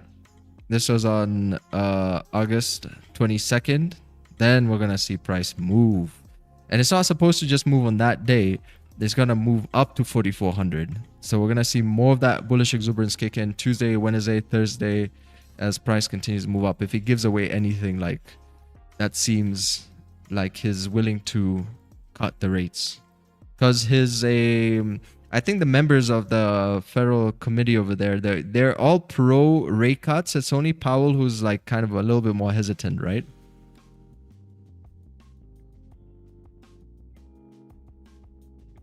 And we were kind of expecting at least another one before the year ends. Powell is speaking after the close of today's NY session.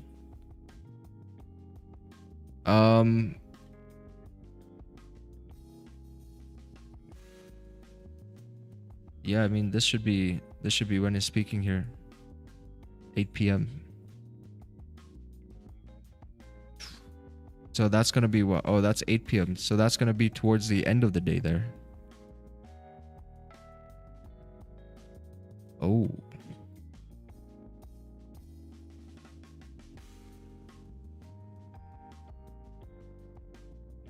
Oh, yeah, that's true. So that means then there's not much use for price to consolidate to New York Open. Because if that's happening towards the end of the day, then that's something more for like tomorrow. Tomorrow's trades, tomorrow's biases.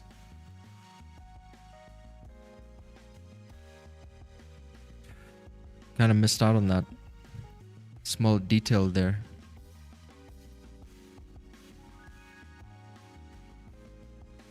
Look at this. Wick grab. Pulled up. Still filling the range. Most annoying thing to see happen to you. Get kicked out the position. And then have it start to do that.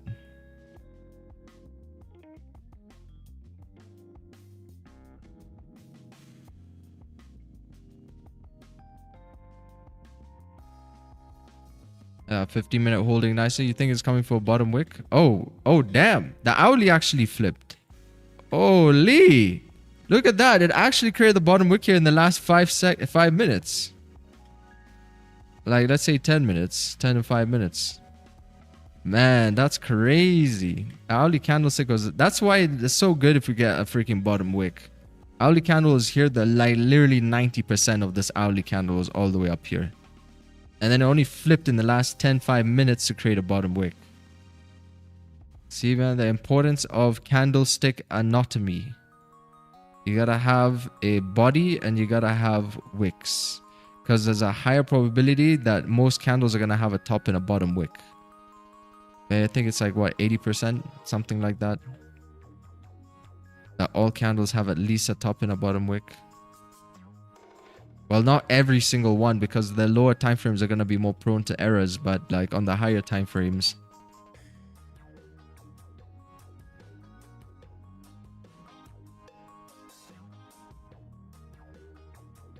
You're in the sell.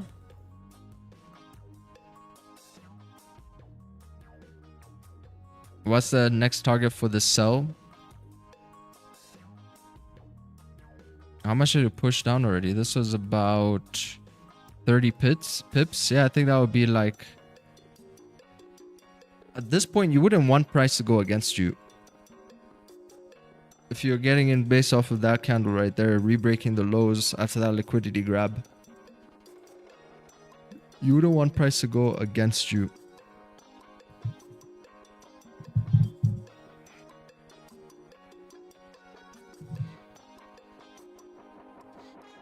But for sure, the target here is...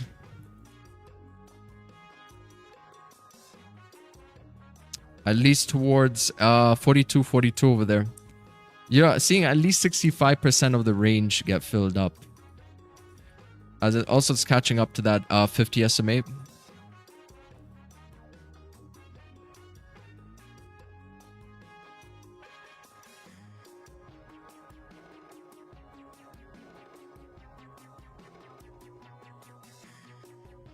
Check Discord.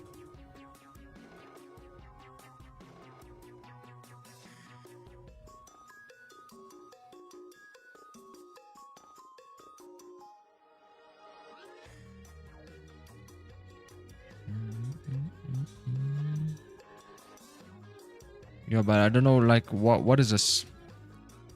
What was the reason for this entry here? Just trying to see, because you also have a line that's here. Unless this is your entry and that's not your entry. It's a bit weird. You put your entry here, but why have this line then? If you're gonna sell against your analysis, unless this is your entry, that means this is your break and a retest. But you know, those lines are very subjective, because you see, if somebody was to come into the chart now, they would probably even draw the line like this. They could draw the line like this. And what I realized when I was trading trend lines, like whenever the line looked like this, it was not as nice, because it's like more parabolic. It's like something that I noticed, like when the line is more straight up like this, it's not as nice a signal as if the line was a bit more down sloping and, you know, price was able to retest at something like this. So maybe that's something you could look at regarding these lines over there.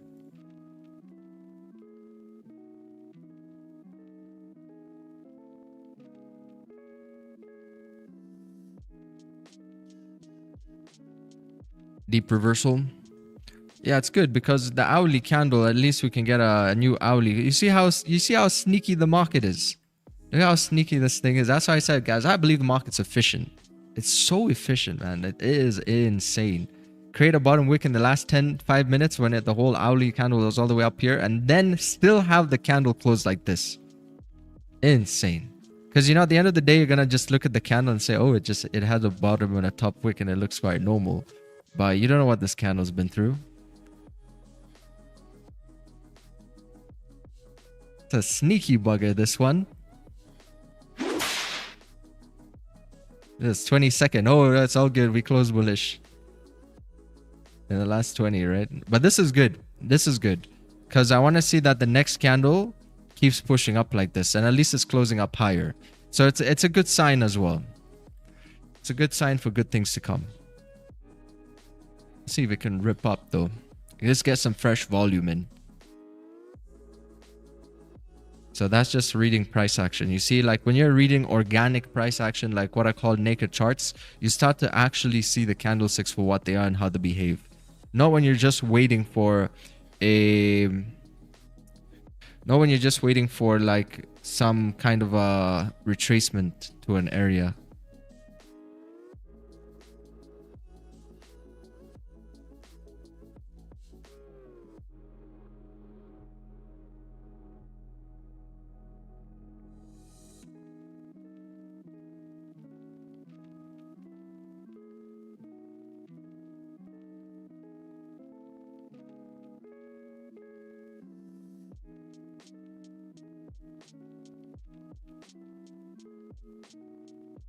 Pretty good as a liquidity grab there on the 15 too.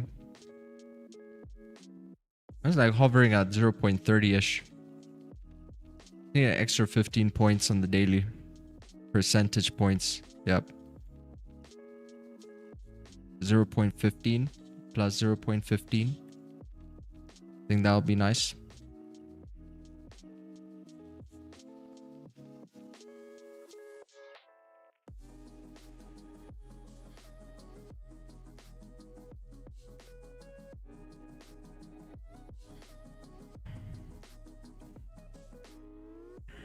I haven't looked at the heat map in a while. Let's see, what is this? So all stocks.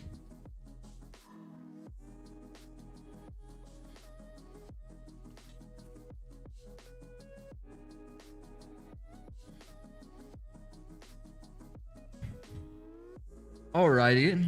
So actually, you know, it's so much easier looking at our Chinese indicator, if you ask me. So Chinese indicator is saying that the dollar here is weak. So if the dollar is weak, that means gold should go up. It's a good confluence. So DXY should actually be bearish there on the daily. Nice, Goldie's already starting to push up over here. Let's slowly lock in, see if there's nothing. No entry here. All right, so yeah, you got dollar weakness, bullish gold, perfectly in line in that sense. You got the yen strength over here with GJ weakness. So I think we already saw pound was down like 0.50% on the daily. So that's already showing quite nicely. You got on the heat map here, and just kind of gives you like an overall idea. So the way you're going to use the heat map is to see what's taking a beating. And you can see here the yen here is taking a beating. Yeah, so if you're trading a yen pair, you want to be trading against the yen, because if you look at the way the yen is performing overall, it's taking a beating. 0.55 against the dollar. You got 0.50 against the Australian dollar, 0.56% against the pound, New Zealand dollar, Canadian dollars, the Swiss franc, Chinese currency over here, the yuan, I think it's called. But yeah, exactly. This thing is what's taking a beating here. The yen's always a funny pair because like it does a complete opposite of what the market does. You know, it's really either really bullish or like really bearish. We just focus on spot gold. I think spot gold is a lot more clear. The fuel burns a lot more cleaner on spot gold, if you will. I guess we don't find trade on today's live stream. I don't know, but it's coming towards my levels now. So this is exactly what I wanted to see. As price moves up here.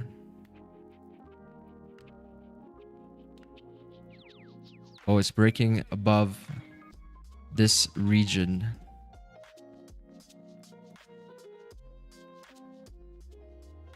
From here to here, about 156. It's a huge accumulation. This is. It's really big. Yeah, but now I'm going to be looking for buys above these highs. Give me 1 sec. Be right back.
Damn, Daniel.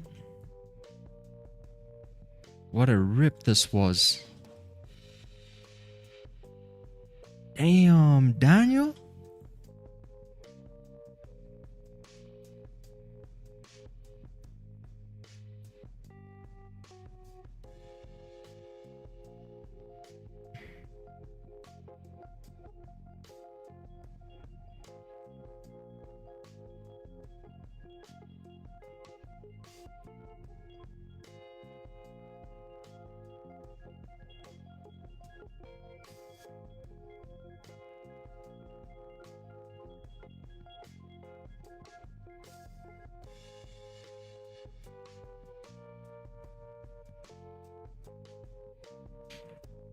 All right, just a gear profit from this move. Nice.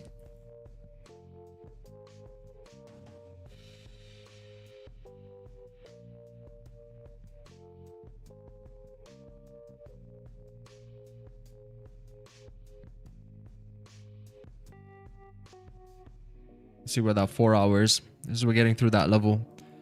Oh, we just got a new 4-hour open, I think, on some brokers. That's why we also got such a big push. Got like on Owanda, for example. This would be Owanda. Got a new 4-hour candle there. New 4-hour candle, new hourly candle, clean range here on the 4-hour to keep moving up. Ali's looking good. All right, so I think this is the wave now. You can see how the volume is starting to kick in. Only thing about today is like I have seen plays like play out a bit earlier, but this is still the wave. Like now we should be getting that continuation. Because you know, all this is just chop, right? This is just chop, chop, chop. Now what we truly want to see is the volume come in.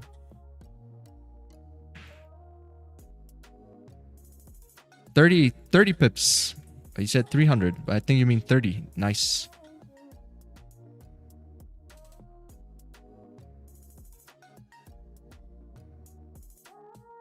Yeah, I'm just waiting for my turn. Now I want to see if we can get that retracement I talked about. Doesn't have to retrace. It would be nice, but it doesn't have to.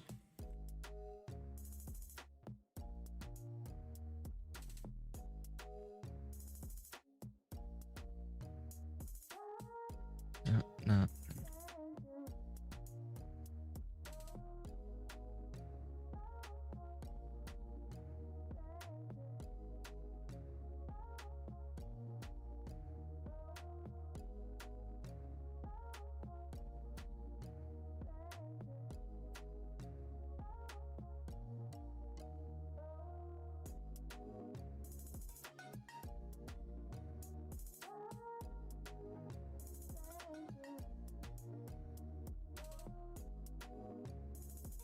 We prefer to see this thing create more structure.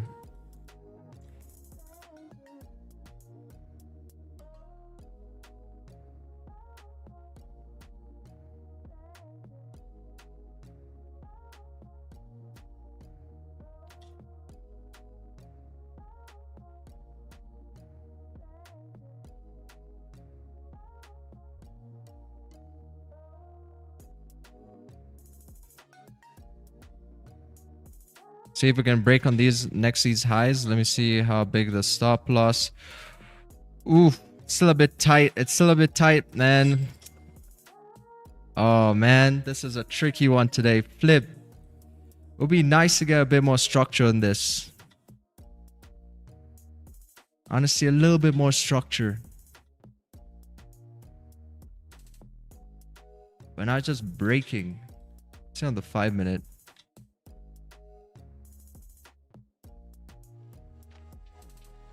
100 pips here. Sheesh, man. That's a crazy 5-minute. The volume is definitely kicking in.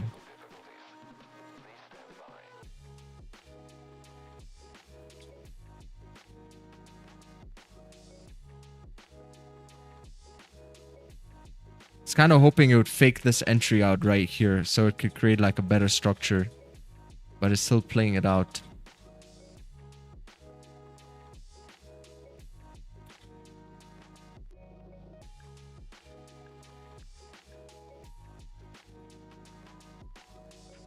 We may break 4,300 tomorrow.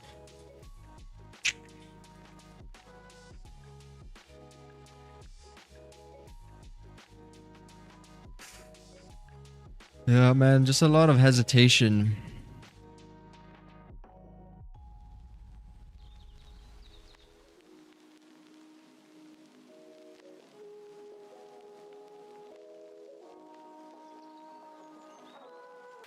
Trying to play it safe, because if I can just get this thing fake out, if we could just fake out some people, like if we could fake these entries out right here, it would seem a bit more balanced. You know what I mean? Because when price just moves like parabolic like this, it can keep moving up, but you really just want to see it follow through. You wouldn't be willing to take drawdown on that move. And sometimes when you execute on a trade, you have to ask yourself if you're going to be willing to take drawdown on that position.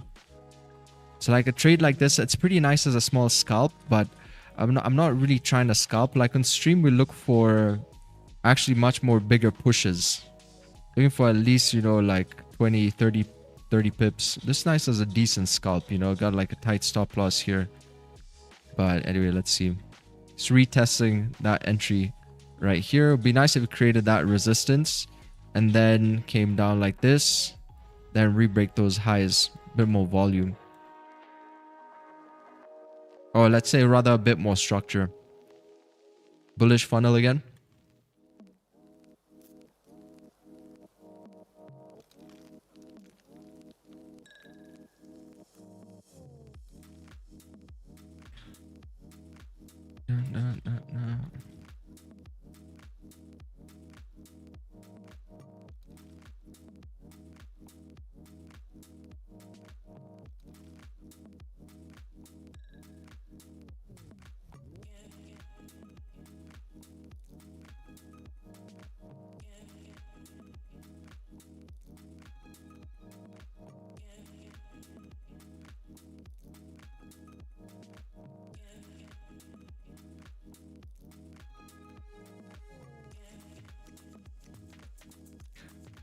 Come on, Goldie, don't rip up for them.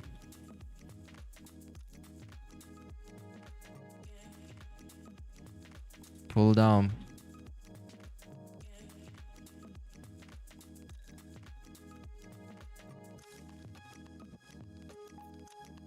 Quite an interesting moment because the volume is in the market right now.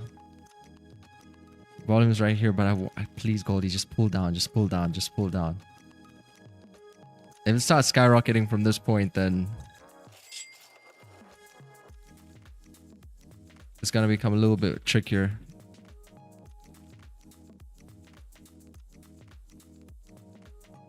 Yeah, just take your time, Goldie. Just take your time. No rush.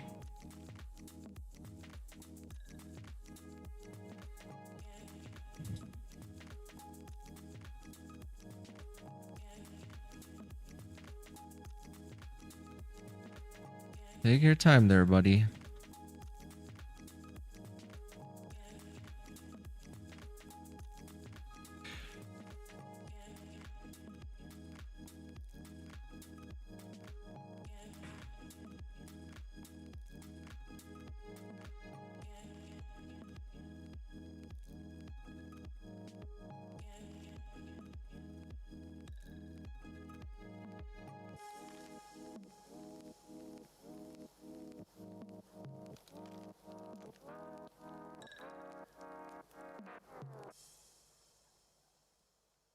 Now I want to see a support to be formed over here.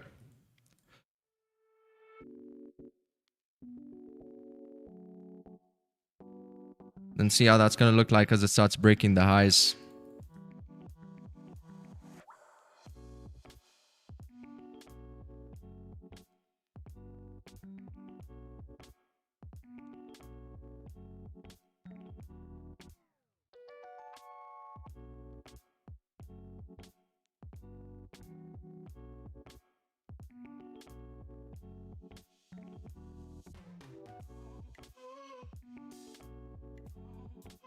Oof, just creating your lower low there.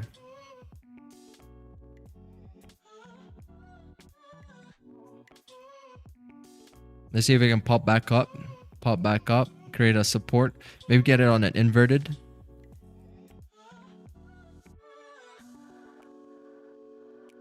How much is the target with gold today? I think gold today on the daily time frame, Right now we're only up about 0.48%, but on the daily, the target is around, oh wow, this thing is already down from the lows, 600 around 563 pips. Let's see from the candle volume. See this previous candle here for good measure. Yeah, maybe we're looking at a daily target of about 4,300-ish. Yeah, that's gonna be like the psychological mark that the daily can actually reach there, 4,300. So that's what I'm expecting. Like it's within their clean range there too.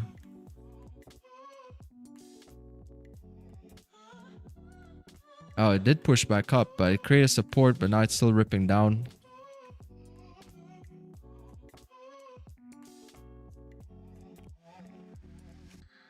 I think it's coming to retest these breakout traders from this previous move right here.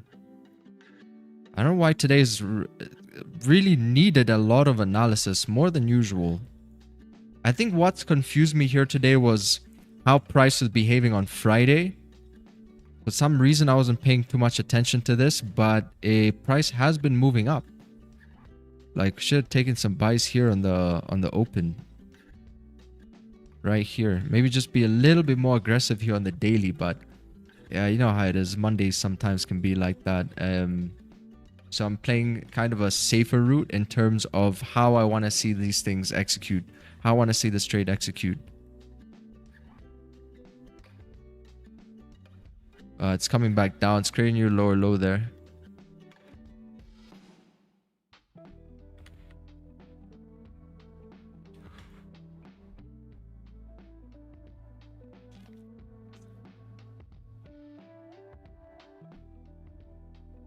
I don't think it's retracing like a full retracement. I think it's just like correcting some of this push up here. So pulling back to continue moving up bullish again.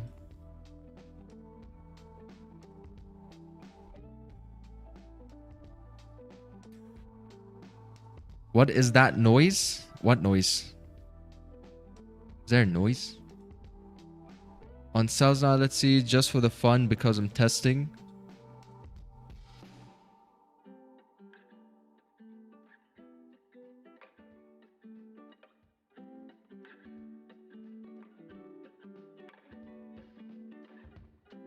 Take an entry on the retest. No, we don't do that here, sir. We don't do that here.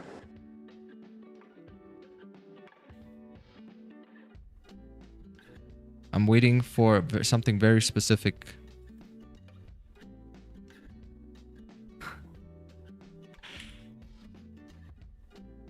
Man, I'm telling you, some people here are watching this like Netflix. They just want to see the trade.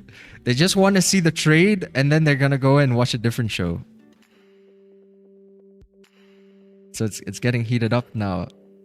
Getting heated up.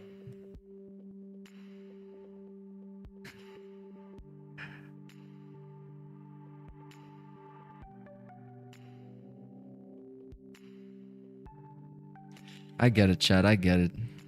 But I wanna have a proper entry, you know? I have a proper entry. It's like making love. You don't wanna have it end too fast.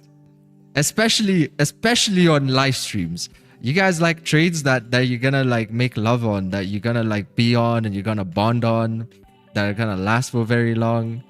So that's what we're waiting for. We're waiting for a good signal that's gonna give us a good breakout, and that it's not gonna be done in just a matter of seconds. That we're just gonna wait for it to keep running at least, you know, like 30 pips, 30 plus pips, 20 plus pips minimum. That's what we're waiting for stream here. Gained $1,500 last week. Lost it all because I overtraded. Damn, Daniel, still moving down? I was hoping to get it up here by 42.62. If we took this trade right now, it'd be like a one and done, right? Imagine waiting so long for... Dude, it's a push up like about a 17 pips and then quickly came down over here. A one and doneer. I wish I put the right lot size, but I was already up $600. Yeah, it looks like the sells played out here. How much is it like from this wick? About like 30 30 pips. Have you got a playbook you use or just what you see? No, I got a playbook, definitely. Very specific things. It's coming back for the retest. It's retesting that previous zone. Retesting that previous breakout right here. So I think that's, that's pretty good. We're still up like 0.37%. I just hope it doesn't pull all the way back into the gulag. Like it's already starting to break below 42.53 over there. It's pulling into the gulag. We should respect this area here and then start creating structure to move up again. So I think like it's pretty nice when the market takes its time, right? Let it take its time. Let it set up for you something that you want to actually like execute on without like any kind of hesitation. Because so far for me, the setups that I've seen today at least have had a lot more hesitation than usual. So I'm still waiting on that setup where you just see it and you know it and then you take it.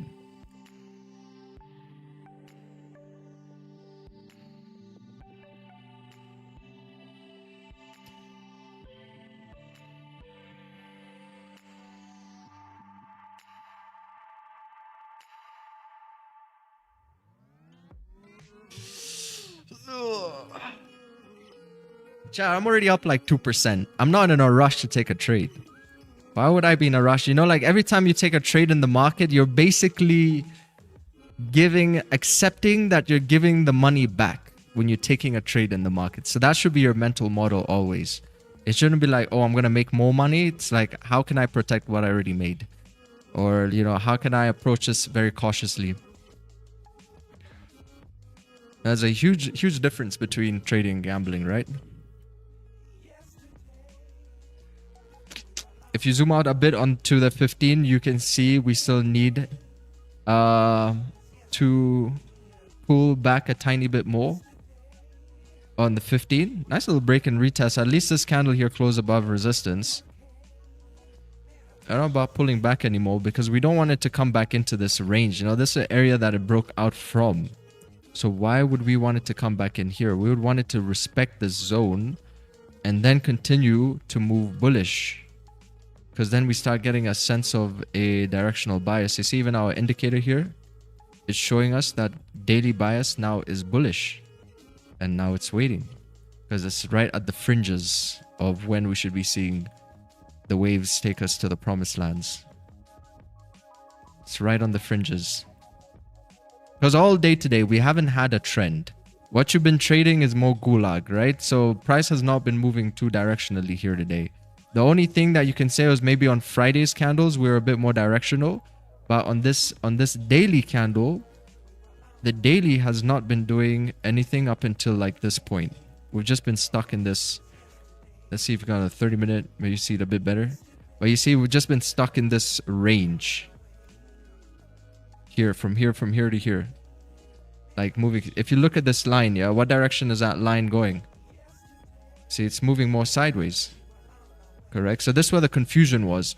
I think what I should have done on stream today, I should have looked back at Friday's volume and then just anticipated the continuation from that previous day's volume. But that's something that I think I heavily overlooked. So instead of getting our trade to happen, literally like sometimes we're getting our trades happening in the first 5 minutes of stream, which would have been similar to the case over here. This would have been 9 minutes into stream. We should have already executed our position on that buy there. But I heavily ignored the previous day's price action. That was Friday's candles price action. Because Friday was a bit like of a write-off. Nothing much really happened on Friday. So I kind of wrote it off my mental as well. So I didn't consider looking at it today. So that's why I'm still waiting now. At least now we're getting the directional flow. And I want to see price maybe pull up a bit more and then get that continuation.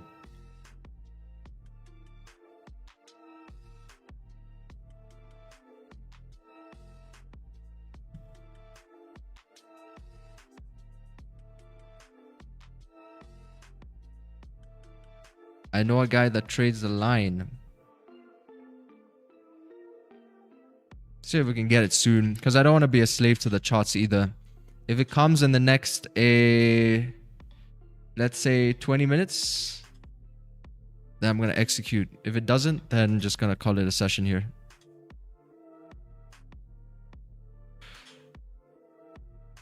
But so far, called out some pretty nice trades though, nonetheless, on stream. Let's see if I can execute something.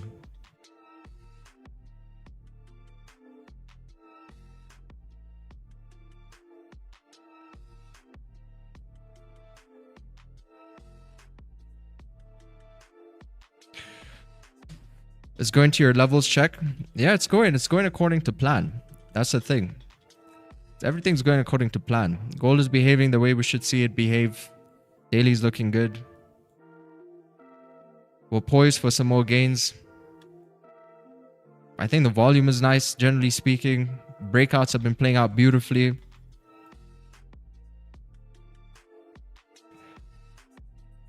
Yeah, so I think it's pretty nice.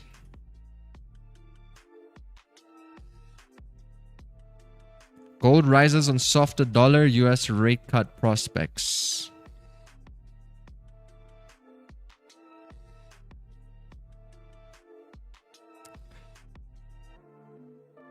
Get your plans, G, but my bias is short. All right, go for it.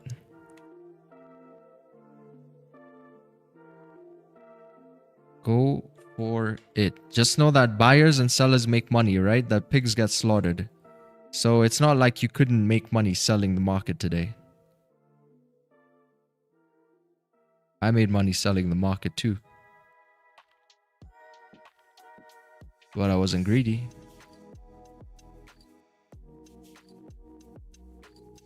Looking for maybe a continuation here. After that pullback.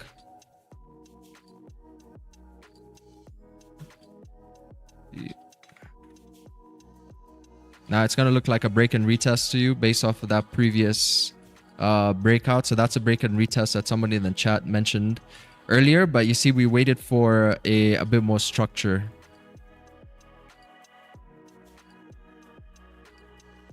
We got clean range for price to keep moving up.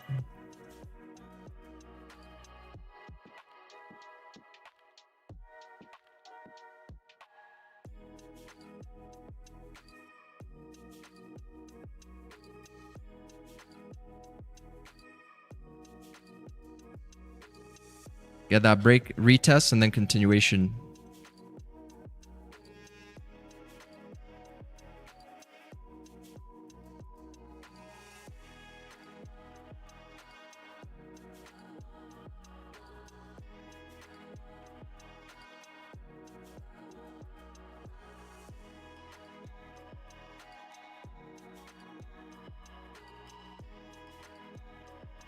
I still estimate confluence on the 5.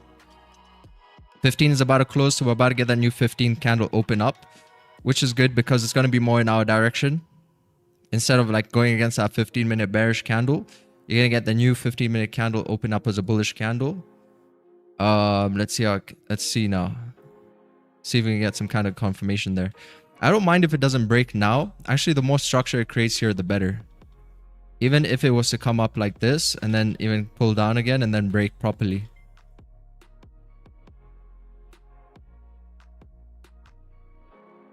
So that's a new 30-minute candlestick that just opened up here. Got 1, 2, 3, 4 previous bearish candlesticks in a row. So we got some clean range for price to keep moving up towards possible resistance there. This thing should be flipping bullish as we're getting our entries over here too. The daily bias indicator.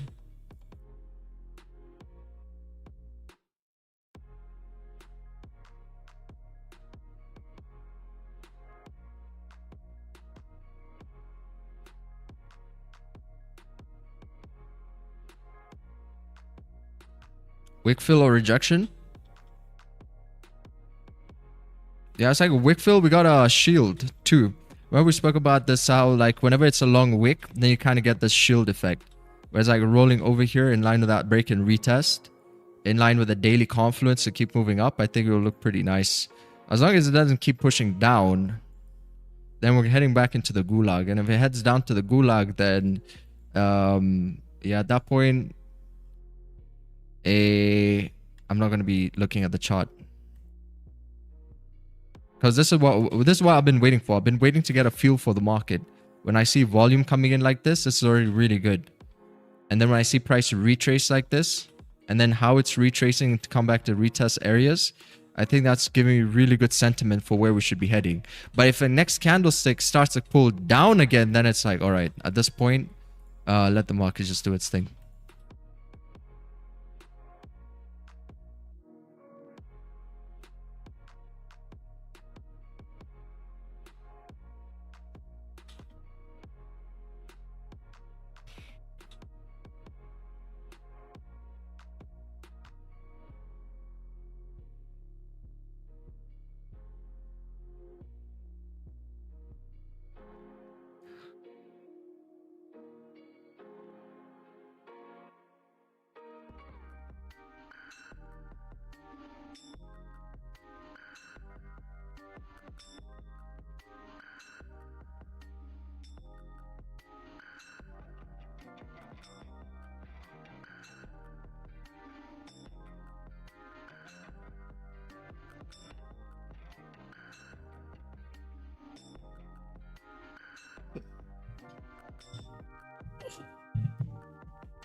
I would love another resistance right there.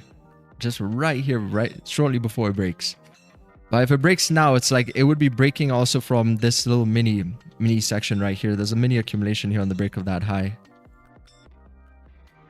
See, that's going to be like 11 pips till our entries.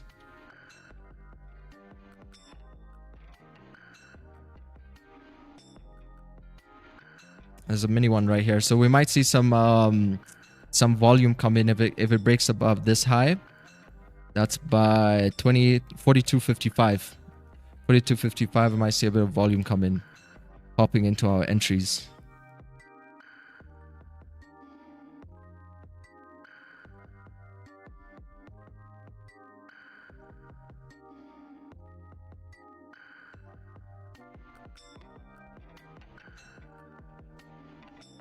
See, what are you doing here, Goldie? Why are you looking to close the support? Because we got a small support over here. There's our 1 minute. Would ideally like to see it respect this area, not just melt. That's breaking that wick.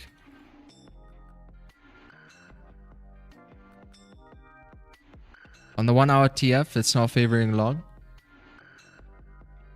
Oh, just call the pullback. But you've seen how the candlesticks behave, right?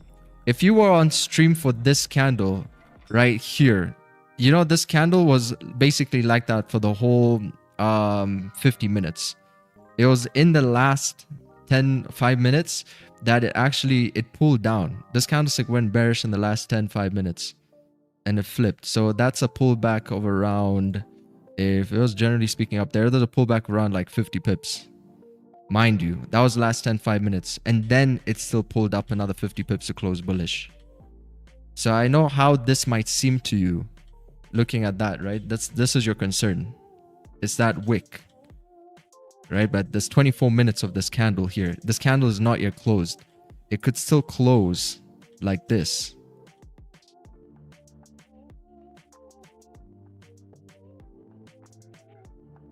But I don't know about the structure. Just create a new lower low here. It's not looking good anymore. It will need to come up and then create me that structure that I need again and then break above the highs since we've created a new lower low. So we got a small change of character over there to what we anticipated before getting in.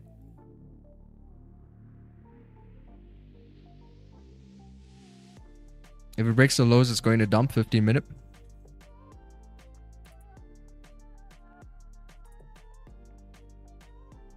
It needs to create me structure because of that change of character now here. But I think it will. I feel like it will. We're at a pretty key area that is. And the 5 minute here is acting a bit sus by that wick. You see I shortly broke it, but you can see the volume is dying out as well. Look at this long candle. Then you had 1, 2, small little break and it's still pulling up. So it's kind of like facing, it looks at least for now that it's facing some kind of support area over here. You know, but now it's just waiting for entry confirmations.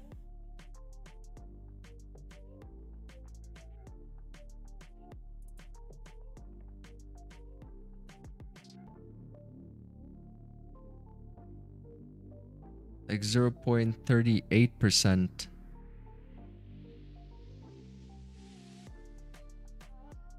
Yeah, I'd love for it to get through this section right here, because that section can create a miniature entry model. It can create like an inverted right here, left shoulder, head, right shoulder. Get one candle close bearish resistance and then break the highs to move up. So it'd be much nicer if it gets through this zone.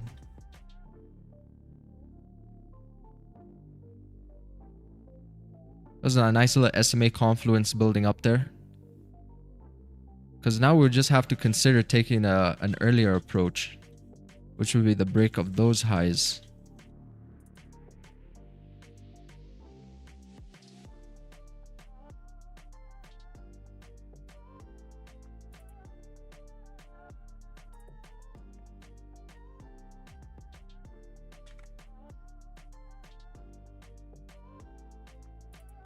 Where it's ripping down, so see how price just behaves here.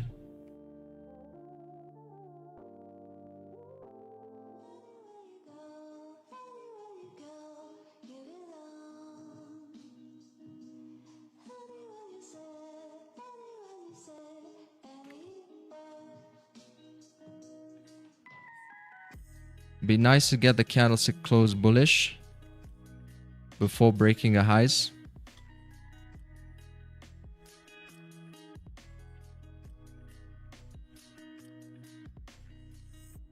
From here to here.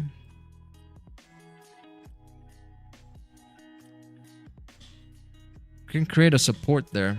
Could be decent. Still struggling. So we need a candle to actually create a support here. And then break the highs like this. Then see that distribution follow through from that wick as well. Oh, it's struggling. You can see the 5-minute here pulling out liquidity from the highs again. It's trying to pull down, but it's quite an interesting situation that it's in. Also with this area here, you can see how it's creating these wicks. It's kind of like a battle between buyers and sellers, you can imagine. So this is where we call like a break-even section between the buyers and sellers. So we're just waiting for that breakout.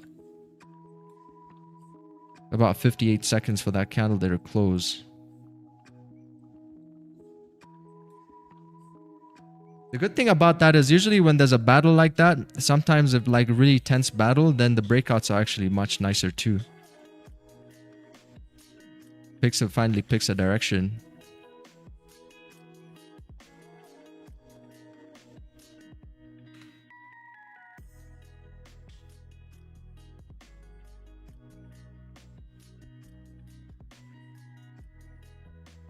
Yeah, I'm getting hungry. I want to go eat something, but this is going to be the last trade setup for the hours that I'm actually on the chart here for the London session. So just about 10 minutes left, and then my session is done for the London session. So this is literally the last setup for me. So if this breaks the lows and then comes down, that's it. That's it for me. But if it can break the highs, then I can still take a position here. So create like a support.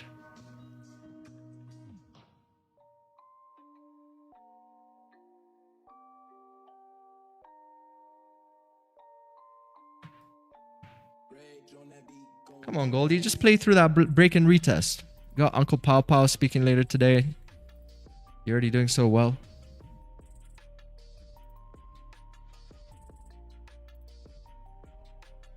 You're thinking about food too. I said as soon as stream ends, I'm cooking.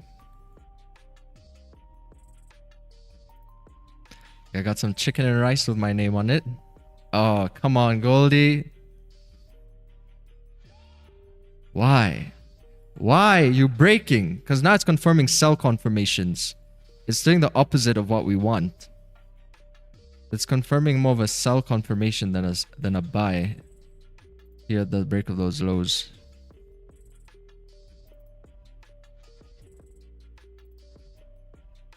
So difficult. You're being so difficult, Gold. Need to give you a whip. Oh, now you want to pull up. Oh, okay. Now you want to pull up. Now you must give me another support then. Come on, Goldie. Can't just do what you want all the time. Because it ruined the structure for me. Okay, a new lower low over there. A little bit of a liquidity to grab, that is.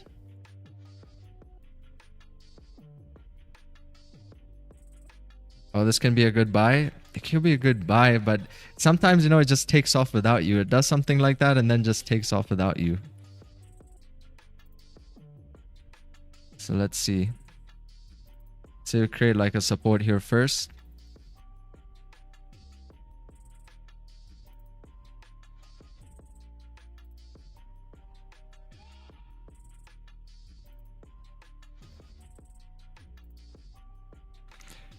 Yeah, working really hard today. This has definitely been one of the trades that really had to work for this trade. I think this whole year, if we take this trade, this is going to be the latest trade we've done this whole year.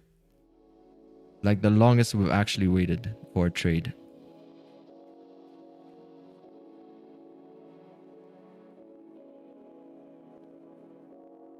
Insane. Like literally right to the T.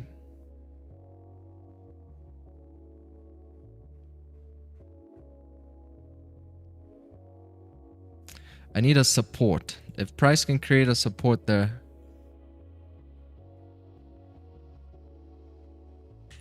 Be nice for it to pull down. Because we're kind of visualizing what we want to see. Because if this is a fake out right here, then we want to see price come down, create us a support, and then continue to break these highs to move up bullish.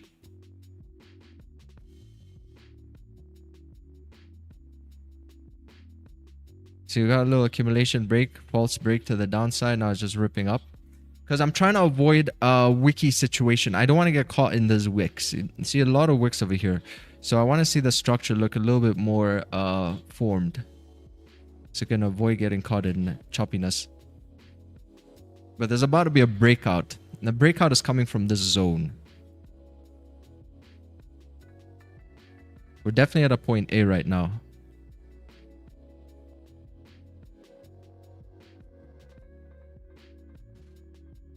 Alright, nice. So we're getting what we want to see. We're visualizing. Manifesting the setup.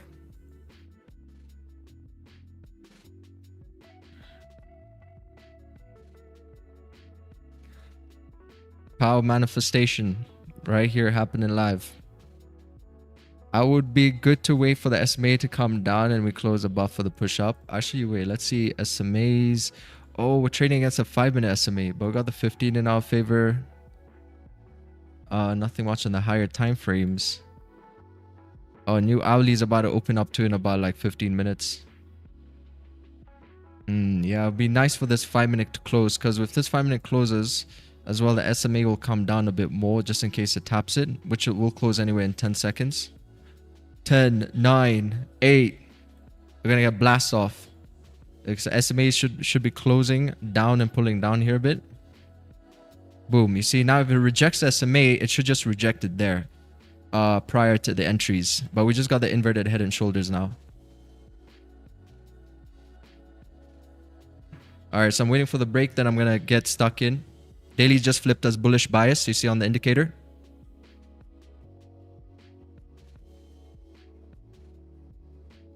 It's a new 5-minute candlestick open too.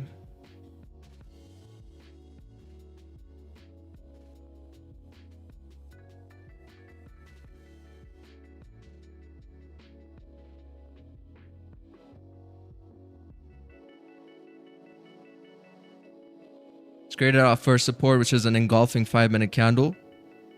Just engulf the previous 2 candles.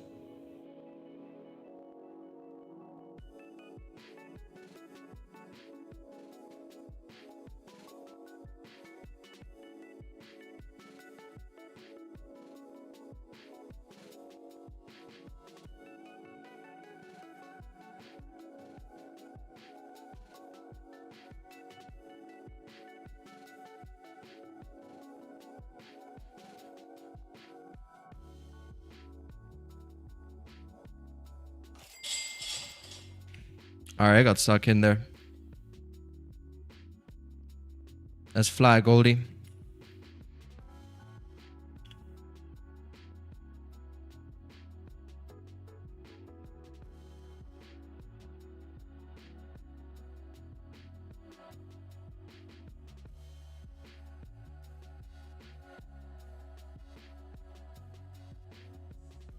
You see, now the volume should be coming in at this point. Nice little follow through.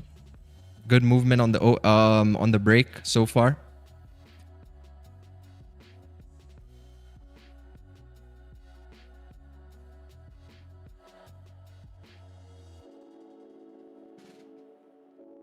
Come on, Goldie, fly.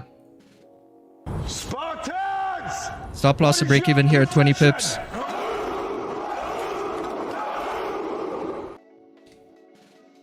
All right, this is a risk-free trade. Risk-free position. Let's go. Now I can go eat my chicken and rice. Could leave this as a runner, but I think I'm just going to secure something.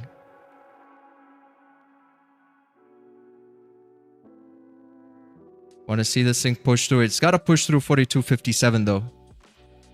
Because now we see we're finally getting volume. You see how the 5 minute is moving right here? See how the 5 minute is moving? So this thing shouldn't be pulling back down into my entries. This should actually just keep popping up, filling up that range. But congratulations, anybody caught this move. Little 20 pip bang over there. Let's go.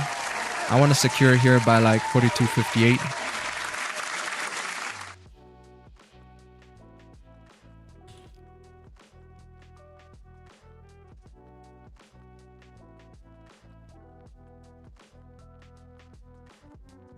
Come on, Goldie. No pullbacks. You committed now.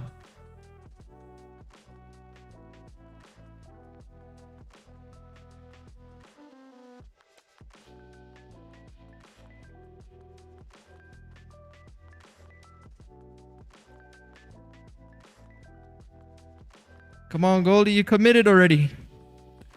Got clean range.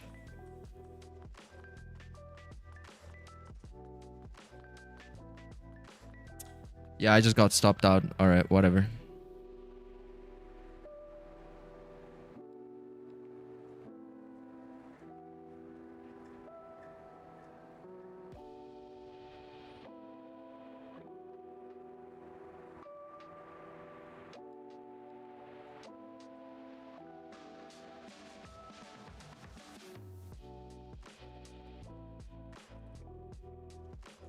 Yeah, that should have been the push. That should have been the volume push.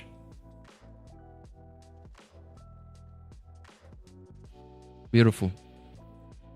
All right, I hope you all enjoyed the stream nonetheless. That's just a market condition. That's a setup. A pretty good dub if you manage to secure the dub. But I will see you all tomorrow for the London. Let's get the London open and see what the rest of this week has to offer. But yeah, adios everybody. Take care, take care. See you tomorrow.